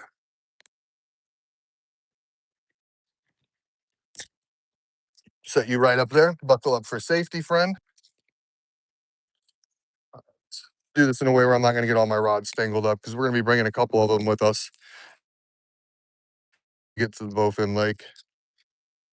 All right, so we got our ultralight. That's going to be ready. It's going to be good to go. And we'll take our one with our spinners too. These will be the 3 poles that we take with us. Oh, 4. We'll actually have 4 poles with us because we'll need we'll bring the Whisker Seeker. Something nice and big for this bowfin. We'll bring the good old Whiskey Seeker. Get this stuff put in here. I can go in the front. Go in the front.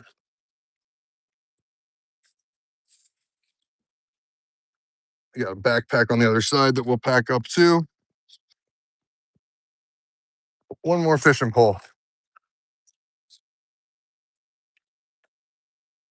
And I remember I left the net over there, and I don't want to drive back over and get it now because I can't even remember. I thought I brought it with me. I don't think I pulled it out of there. Maybe it's underneath this. No? All right. Whatever. I got more nets at home. Here we go, guys. Oh, you did a lot of flathead muskie fishing on the Fox River? Okay. Is that more up? I think that's more towards like Geneseo area too, right? Like for Chicago, maybe? I don't know. Maybe I'm way off. Yeah, I know the fuel levels. Oh, to Bowfin Lake. All right. Mission number 1 is done. We have a bluegill and we are on our way to Bowfin Lake.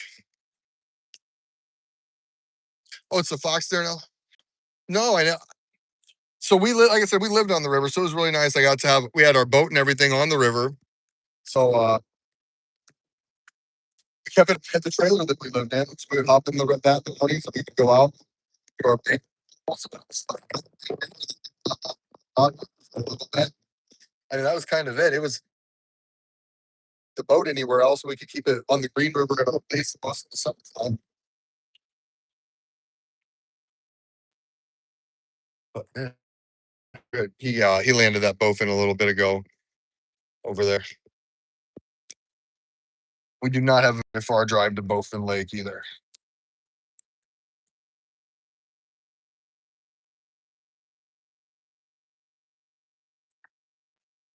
Yeah, I'll have to look up where it's at. I'm actually getting ready to go to where do I want to go this week to go fishing? Snakeden Hollow is the name of it. I've been there one time. I didn't have access to a boat, but I got a buddy in a boat that's willing to meet me up there, and we're gonna spend the day together fishing. He's not much of a social butterfly, so I don't think we'll be doing any streaming that day. All right, let's go. Heading to Bowfin Lake.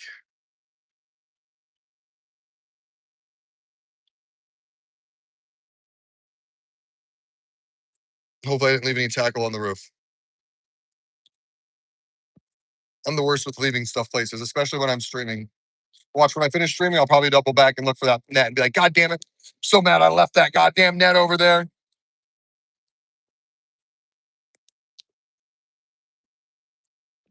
All right. Almost here.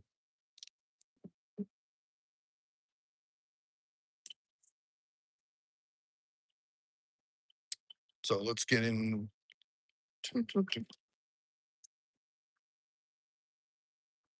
You're from Aurora? Okay. Cool, cool, cool. I've been up to that way quite a few times in my lifetime. All right. Get out of here and let's grab a couple fishing poles. So I'm gonna need start to fill the backpack up first. No, I'm gonna need one. Oops. Pole holder.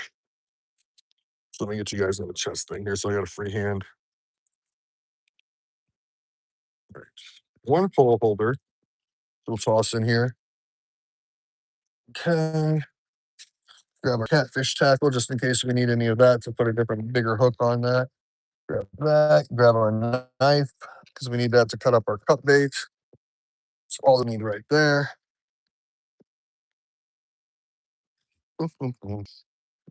Grab our bait. First stuff here. Bait bag. Scale.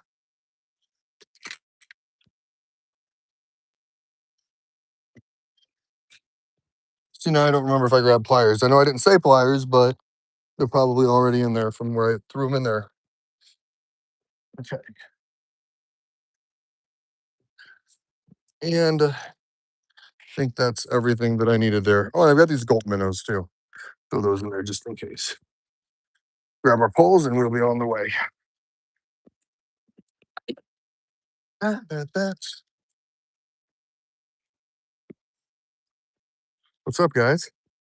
How y'all doing?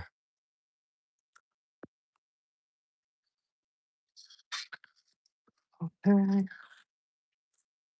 And our big whisker seeker pole here. That over there. And that's all that we need.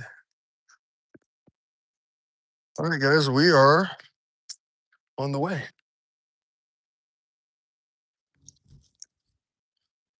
Ooh, you guys are bouncy. There we go. Spin you back around. And we're walking to Bowfin Lake. As you guys requested, there's our big hook that we got on there. That should be able to land us our bowfin. I don't know if I got a bell. I hope there's a bell in there. No, we're gonna be bell free today. Which means we won't be able to multitask, guys. You know, if you know me, you know I don't like paying attention all the time. So we're technically at 3 fish now. We're at 2 bluegill, one gar. We've got one of the bluegill in the Amazon package in the backpack. We're gonna be cutting him up for some cut bait over here. Sending him out on the whisker seeker. Brought our top water with us. We've got the ultralight with us, and we have a spinner there. So we have some options as we approach the top of the hill on our quest to Bowfin Lake. So it's kind of nice whenever we're on top of this because you guys really get to see exactly what I'm talking about when I say that it's, I don't know the technical term for it, but to me it's like a spillway. So when the river floods up in the Rock River and the Mississippi flood, instead of flooding the cities, they flood into these zones that were created pretty much as flood control zones. So the only entrance to the river is that little tiny creek that's on that side. But unless the water is high enough, it actually won't. Heck, well, there are a lot of people been down there. The water's up too. Unless the water's actually high enough, it won't go to the river. So right now, we just came off of some flooding, so a lot of the stuff washed out of there. But this might go a whole year before it gets complete access to the river. So the predator fish that get in there tend to get pretty big and feed up on everything that's there until the next flood and then get released out into the wild where they are free to roam. I'm avoiding these geese right now. You can see where a lot of people have been fishing that corner right there. The bowfin I caught last year were down here on this little bit of a deeper side. That's where I was always catching them. So we'll give it another try down there and maybe we'll have to move to a different spot over here if we need to.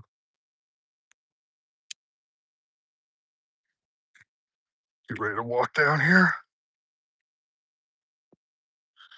Do you think we can get some 40 likes today, guys, before we end this stream? I'm hoping so.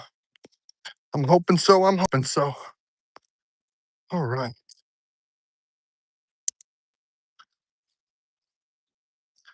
Okay, don't fall, don't fall. Isn't it weird that at this day and age, I've got a better chance of probably surviving a snake fight than I do a fall down the damn hill, breaking every hip and bone in my body? All right. Oh, I knew it was going to be wet down here. I told you guys that too. Hey, what's up, Real Outdoors 42? Welcome to the stream. Welcome to the channel. We are on our way to what we have dubbed Bowfin Lake. This is where I caught the 8-pound bowfin last year. We have a piece of cut bait or a bluegill in the backpack now that we're going to cut up as some cut bait, and we're going to send that out here and see if we can't possibly get ourselves a bowfin today. So we're on a mission to catch the fish that nobody wants to catch, the dinosaur fish. If you don't know anything about bowfin, they date all the way back to prehistoric days. They've found bowfin fossils in rocks in the United States as well as in Europe. It's one of the only fish that actually have a lung and can breathe oxygen. Over the past, I don't know, probably 40 years, they've gotten the terrible names of dogfish and a bunch of other stuff. And people like to throw them on the bank thinking that they're snakeheads even though we don't have snakeheads up here. So they are a very prehistoric fish that's very important to the ecosystem, actually. So hopefully we can get us one here. And what's really cool is if we catch one, you'll probably notice that there's going to be an emerald green color on its fins and under fins. That's what color it turns whenever it's in spawn. So we are literally out here chasing dinosaurs today. No lie. All right. Let's see. This looks like a good spot that we could pull one in if we got it. Pull them right up here and bring them into the bank. Got some grippers with us if we need it. But yeah, let's give it a try right here. We'll start out with that first. Let's get pole holders and stuff in, and we'll get this line out here. We'll get out of there. And then we'll do some bass fishing and stuff at the same time. All right. Probably gonna be about 10 inches off of the bottom. That should be okay. If you like to subscribe, get those fish. Yeah, Real Outdoors. That's what we're trying to do. We are going to do it. Thank you so much for subscribing. Oh, Amazon package. Wonder what's in there. Could it be a bluegill? It could be. All right. So we'll go right here. Oh, yeah. Should be fine. I like to think I've got a bell in here too, but I didn't hear one. Oh, I do. Oh, this is such a good day. It's like I'm prepared. All right, let's open our Amazon package, shall we? Up there's our friend. Special delivery. He's still alive too. He is still alive. All right, we might need to use him for a couple different chunks. I'm gonna flip you guys towards me while I do this. Don't want viewer discretion is advised.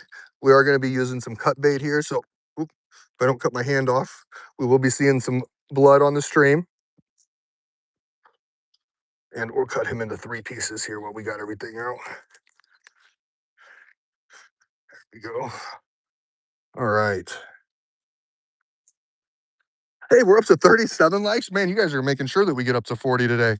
We also have the whisker seeker out here, or the slumber cat whisker seeker. My catfish, one of my catfish rods, using a nice big hook. Oh, let me spin you guys around. You're probably tired of looking at my chin. Nice big hook. We're gonna throw that bluegill on there.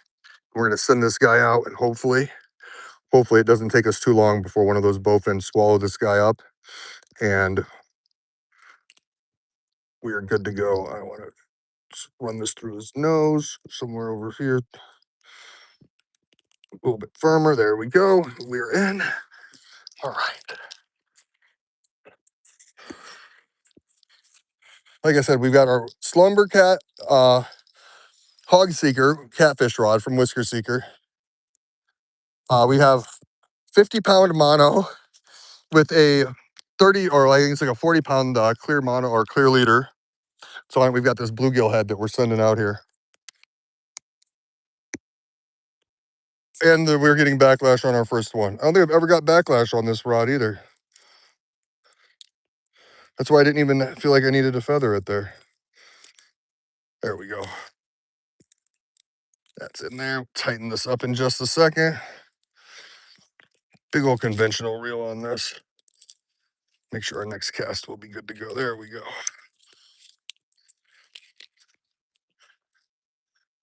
All right. Reel this in. There we go. And we are at the bottom there. Okay. Just a little. Okay. Gotcha.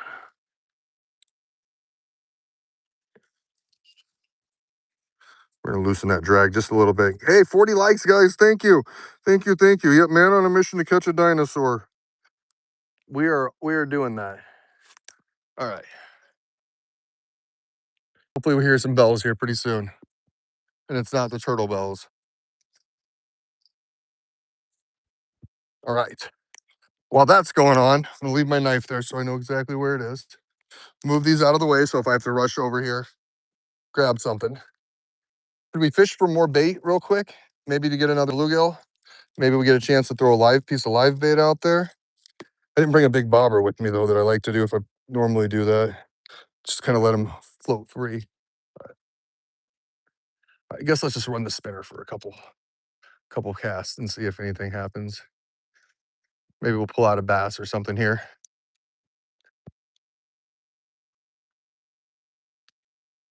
We got to be able to get to that pretty quick because these things hit pretty hard. Oh, something just moved over there. That's a good sign. That is a very good sign. Oh yeah, right there too. Heck yeah. Come on, spinner, do the work for us today.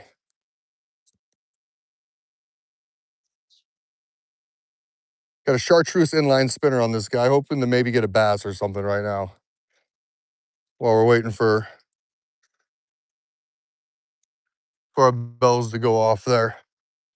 We're not too far away. If I have to run, guys, you're gonna get a little bouncy. So I do apologize for that. We're gonna apologize now. All right. There you go. Something kind of flopped right there again.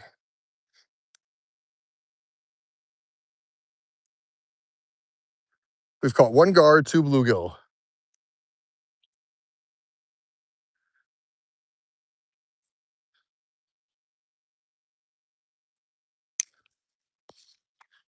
We caught the gar on the inline spinner, and we caught the bluegill on the little trout magnet ultralight. Get right over here close to that edge. I normally have pretty good luck with that chartreuse inline spinner.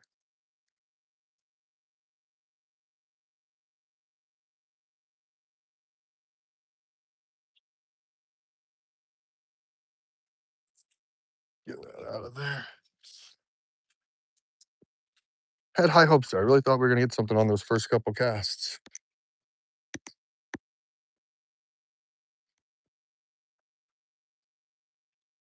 You can tell by that cast that I did there, even though we got a little bit out there, like we're not very far off of the shore. That's a little bit deep there. It's a little deep over there.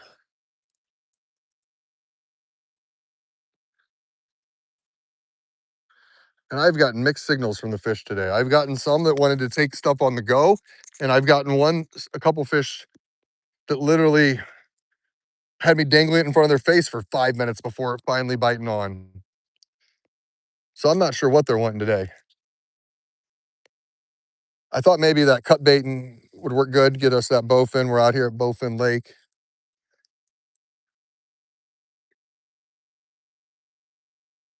But I don't know. I think I've got some Ned rigs with me. Maybe I need to toss a Ned rig on.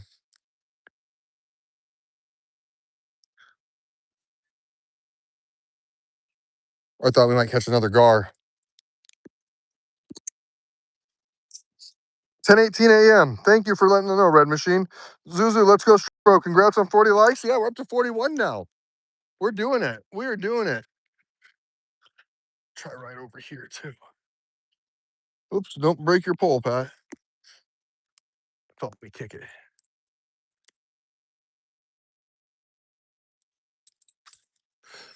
The winds, I kind of almost wanted to be, I should have been on the other side over here. The reason I say that is because if like I said, bowfin mostly hunt by scent, and they almost have like an OCD complex. Oh, something just popped up way out there in the middle. They almost have like an OCD complex that when they get the sense of something, they really just got to figure out what the hell it is before they can do anything else. So if we were on the other side of the lake over there, that scent, the wind would be kind of blowing that scent under the water to this side. For this side, I think only getting this. If there's a bowfin on that corner of the lake, I'm not quite sure he's going to be smelling it as well as if we were a little further over there. We seen a fat bowfin the other day in the ditch whenever we were out fishing and we were streaming. Yeah, he was just chilling in the ditch out there, kind of by my work, right off of the Rock River.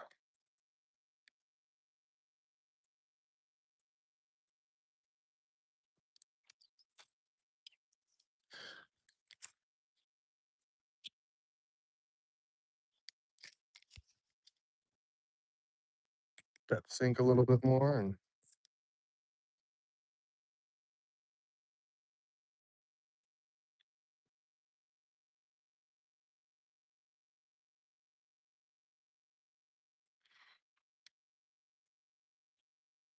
we got that gar pretty quick earlier too at that spot we were at. I think it was like our third cast. Thought I had something chasing out there. Like our third cast or so at the conservation club when we were going to that right hand side. Got him, got him, got him. Hey, what's up, Mario Montana? Hello, hello. Welcome to the stream. We're out here fishing in Illinois.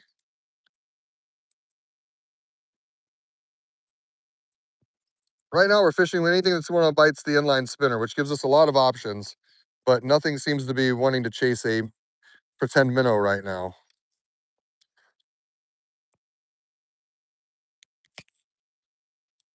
So we might bust the ultralight out again here. I'm not seeing the bluegill like I normally do, too, kind of. They're over here. Maybe, like I said, maybe I'm on the wrong. Oh, right at the bank there. Jesus. That was something like right there underneath my line, right at the damn bank. Same right there. What the heck? Oh, don't step in the water. Don't step in the water.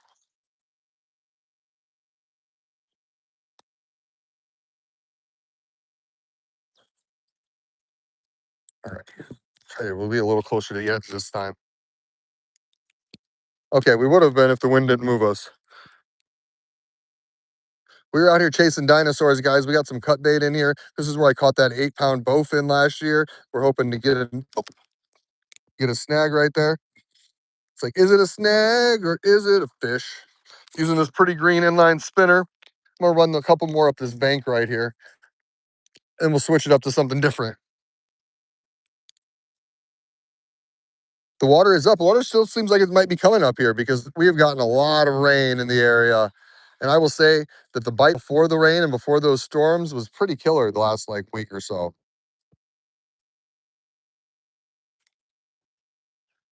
Oh,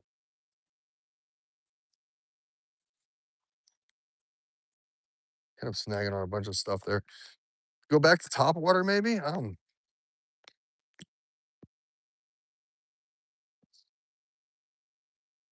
don't know. Don't know.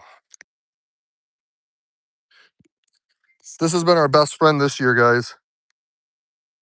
Yep, this little guy right here. Oh, he has been slaying. Oh, see something over there again. You know what? We're just gonna go over there and run top water too. And if this don't work, I'm gonna have to go to a Ned rig because I don't think this is gonna be it today. And I don't like where I'm casted at right here with this. We're gonna go down a little further. Actually, move it to a right. That way, if I do get something, I'm gonna be a little closer. Yeah, and that was not as deep as I thought it was there. All right, let's gonna go down. At least gonna take this pole down here to our yeah to this side a little bit more. Let's come right here because it's still the water's still up enough that we can bring anything in that we get here.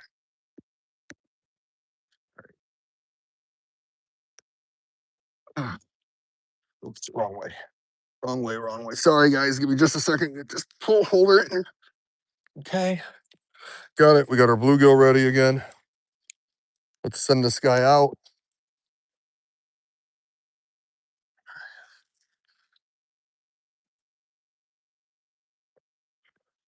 Ow. Well, that burned the shit out of my finger. That's all right, though. At least we didn't backlash, right?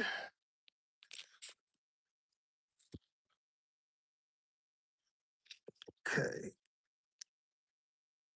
Wait for that to settle. Get off of this tree. I ripped the layer of skin off.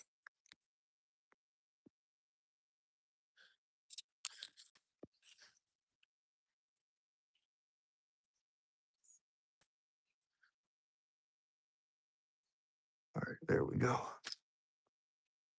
Better spot. Much better spot. And then what did I say we're gonna do? Top water.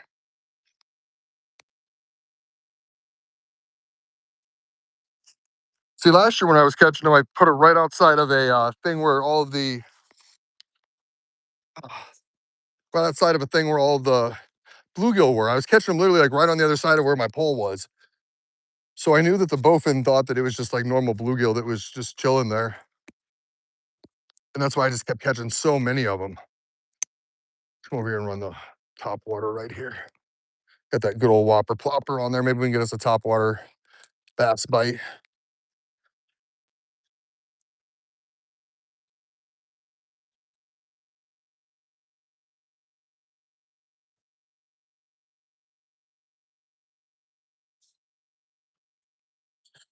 And then if this don't work, we'll throw on Old Faithful Ned rig and see if oh, look at those. Those are like little gold looking minnows right there.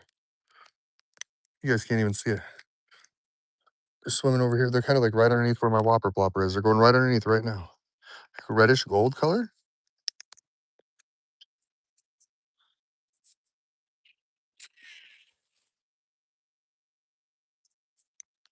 There we go. Right.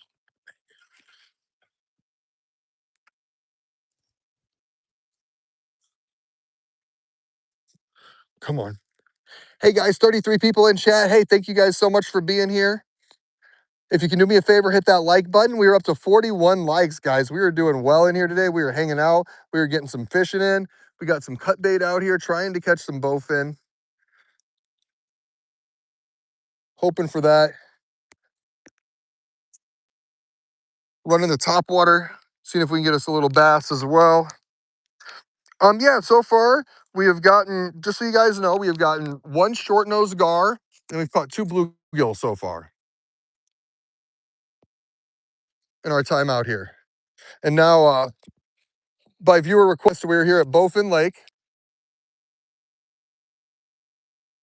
which I have not caught a single bowfin at this year. Last year I was catching tons of them here.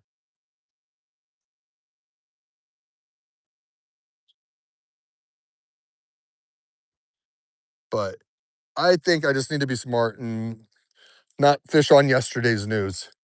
Because this last week the topwater bite had been really good. The bite in general had been good before the storm. I think I think the fish are a little bit deeper right now, and I need to get deeper with the Ned rig. That's what we're gonna go do. I think I've got one over here that I can throw on there. Try to catch another bluegill too. Maybe if we can get a live bluegill on there, that'll work better for our dinosaur fishing. And I wonder if maybe the water's up enough to where it actually is connected to that creek over there now, where the stuff's able to actually get in and out.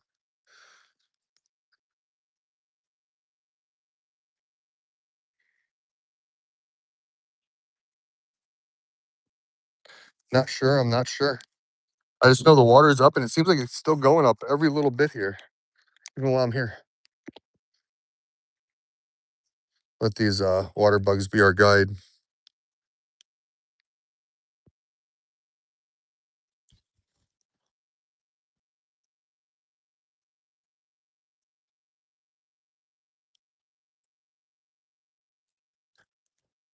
I'm not seeing nothing out here. I'm not even seeing any like little bluegill swimming around.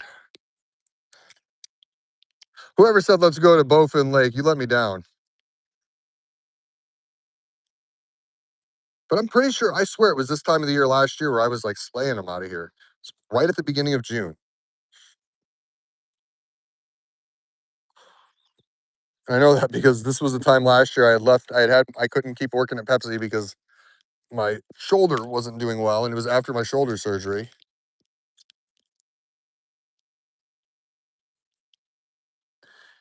Yeah, let's go throw a net rig on over there.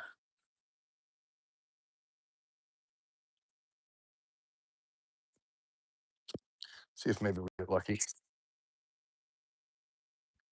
Maybe we can get lucky. I almost think I should have stuck with the. Should have went to the river today too, but maybe the bite wasn't there either. All right, let's figure out what we're gonna throw on here, and if I brought pliers with me or not. I couldn't remember if we threw them in there, and I was like, I'm not waiting. We're gonna just leave. We have some wire cutter ones, so that'll work. We got our grippers in there. Are these are Ned rigs? Nope, those are just the jig head. Jig heads. Ned rigs should be in this one. I'm thinking that this is the one that the Ned rigs are in. Nature is full of food this year. Yeah, it is, and especially after a rain. I notice, it's usually the bite is pretty tough. That's just a crappie jig. Okay, I've got my baits for it. I got my little Ned rig, whatever. Oh, there we go. I felt it poke me. It's got the little, all right, quarter ounce. Yeah, you know what? Let's just run this just as it is right here. This is like one of the little Guggen ones. A little bit heavier Ned rig than what I'd want to run, but it will work for now.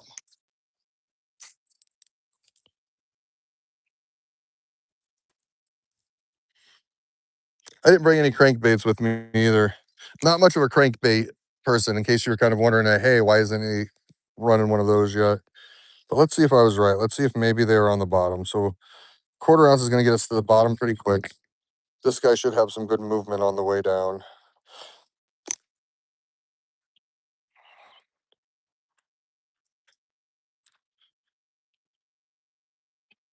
Oh, maybe the body chunk of that Bluegill would work better too. Or I just need more patience.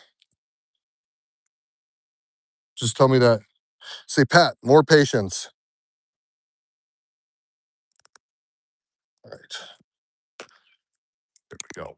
We've been seeing stuff flop over here on this side too. What do you think? Are we too early for craws?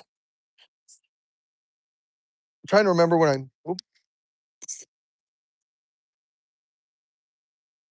don't know if that's the waves or something might be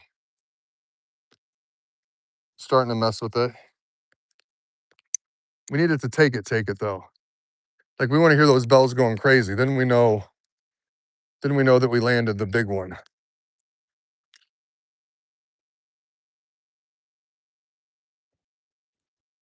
Try that.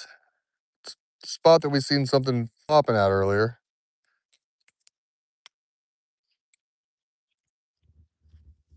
Oh, was that a snag? Oh, look at that. We caught the biggest tree snag out here, guys. And if there was fish there chilling, we just scared them all away.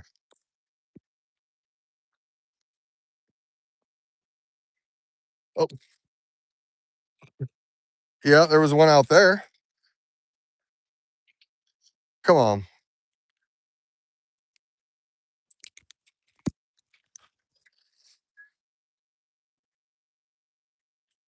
We just tied this on. We don't want to lose it first cast, guys. Ugh. All right.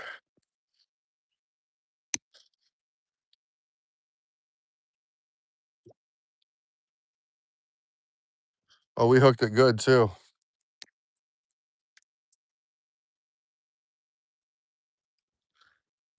All right, let's see if we can't get that just knocked off of there. I don't want to reach in and grab that nasty ass thing.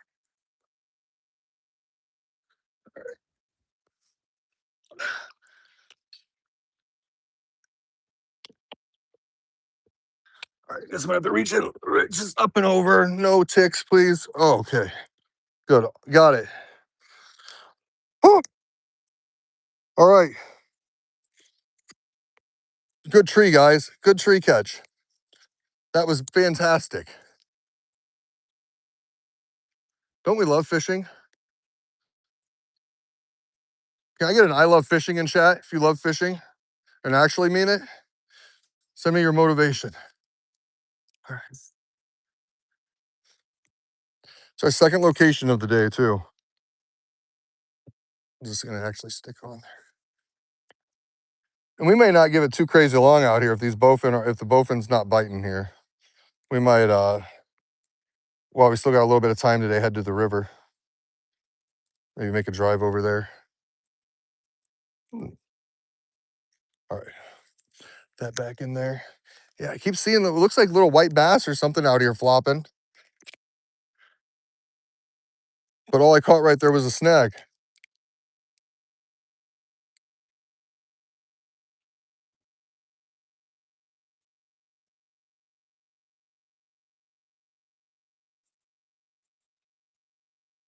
Mm, pop that a couple times here. Rock it.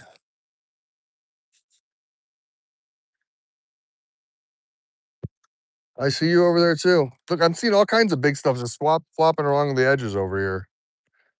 I just got to get it interested in what I'm throwing. I just seen you too. Another one right out there. Land right on top of your head. How do you like that? Tell me about what snag you're going to give me now.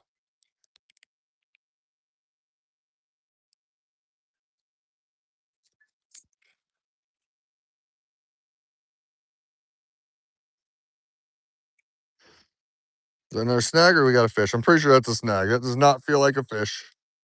And if it is, we call it the laziest fish in the lake. Oh, don't be a snake. Okay, good. It was a stick. Whew. Oh, no, not that same stick again. No, no. Look at that, guys. Oh, my God. We're done in this section here. I'm not going from one stick to another damn stick. And we lost our leg. Guys, we lost our damn leg.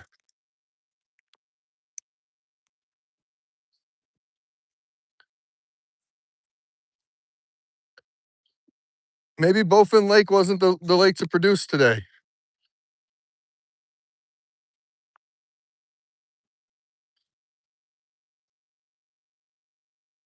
Haven't even gotten a bite on it out here yet. Maybe they all escaped us. What do you think? Maybe?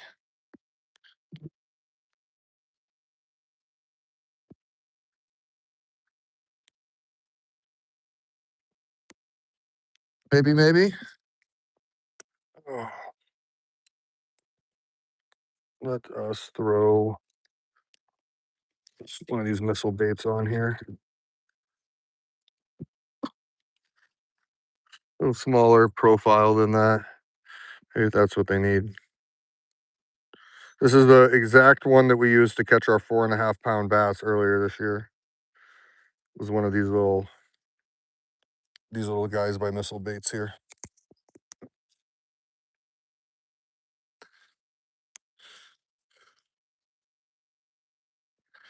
All the bites, all the stuff we're seeing happen seems to be a little bit further out there too. So let's just send it and see what happens.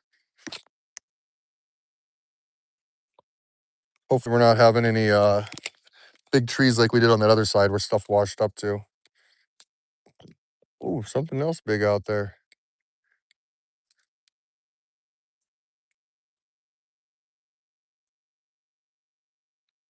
I can go down here a little further too and see if we can't find a little spot with some bluegill or something in it.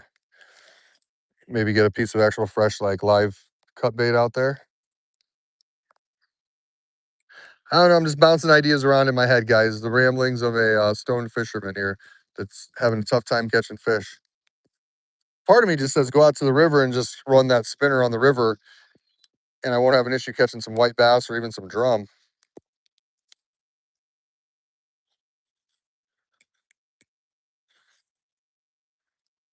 Yeah, we ain't gonna swim that all the way back. Try to just locate a couple fish with this. Fish a couple areas, but no. Can't even find a fish out here. Let that sit. Yo, I already caught I caught a giant 7 pound largemouth. Nice, dude. Good stuff.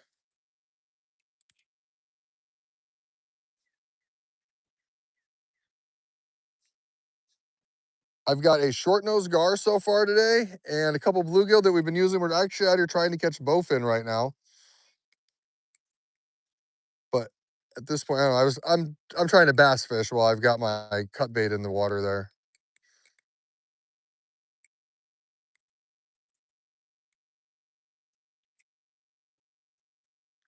Oh no. No, don't step in the water. I got a feeling this 1/4 ounce one is just too yeah. Okay, I think that person had like a hand line or something tied to that. I heard a line snap.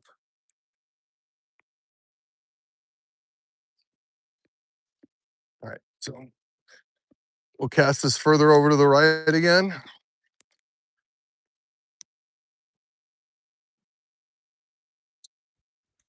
Because we still have not even gotten a nibble with this thing yet.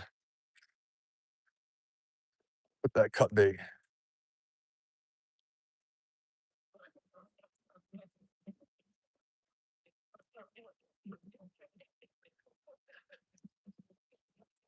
And we were far out there. And we were deep. Oh no, we have no bait on it right now. Something took our bait. That would explain why we didn't get it. Did we miss a bite, guys? I didn't even hear it. If we did.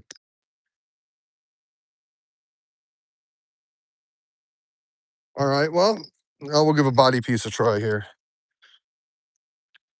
There is the tail. Did something come along here and steal my bait? I swear I had it all cut up in the same spot, chat. I swear to you, I cut it all up right here. Just left the fish here, didn't I? Isn't that what I did? All I got's the tail section left. Oh no, wait, nope, there it is. It was just hiding. All right. Oh, did something else come up here? Let's get this tail section threaded on here. Oh yeah, that should work just fine. Oh, blood. I warned y'all. Warned y'all, I warned y'all.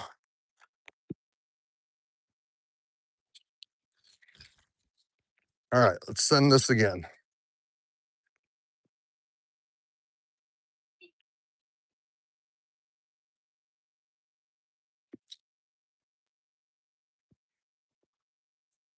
Back out to that same spot. Let that get all the way to the bottom.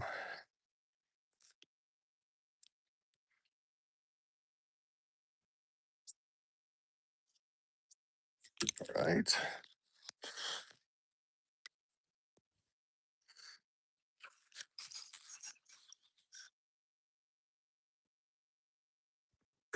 Let's kind of angle this so it's more up and down, and then whenever we get a bite, it'll kind of dig it into the ground a little more. Maybe it'll be a better angle for us to hear those bells go off while we're not paying attention. Your local pond sucks balls, Mr. Cosby? That sucks. Hey, buffed up bananas. Yes, we've caught a short-nosed gar, and then we've caught a couple bluegills so far. One of the bluegills we've cut up and we've sent out here to be cut bait. We were actually trying to catch a catch bowfin right now. This is a lake that last year I caught I was lucky enough to catch a 7-pound bowfin out of this.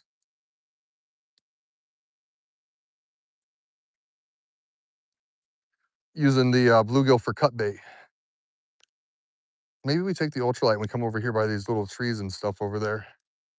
But everything I'm seeing flopping is like way out there.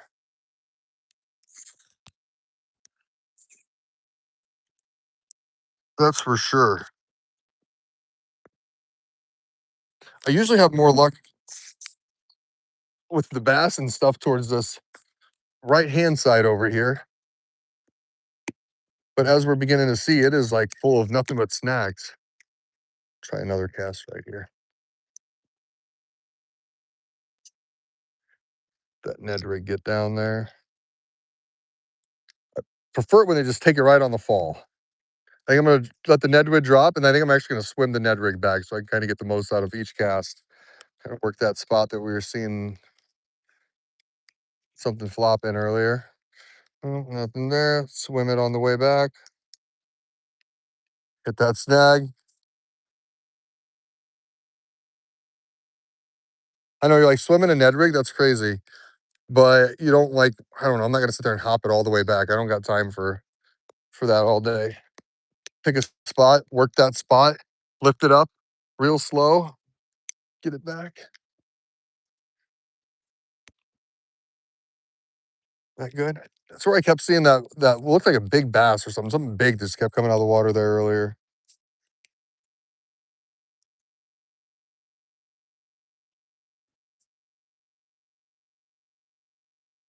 Mm-hmm.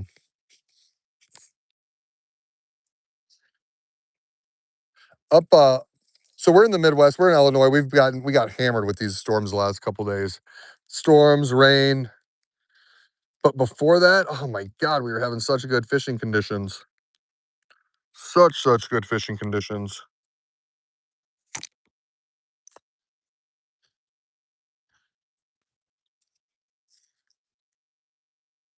Yeah, no, I think I'm ready to give up on this spot. The bowfin aren't biting over there, and they're not biting on that.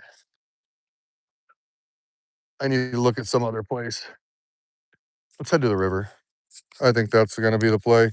We'll save these couple pieces of cut bait because we can take that with us to the river if we want. But I'm thinking that's a much better bet. What do you think, Chad? What time is it? Only 11 o'clock? What are we at on battery? 25%. Oh, how much more?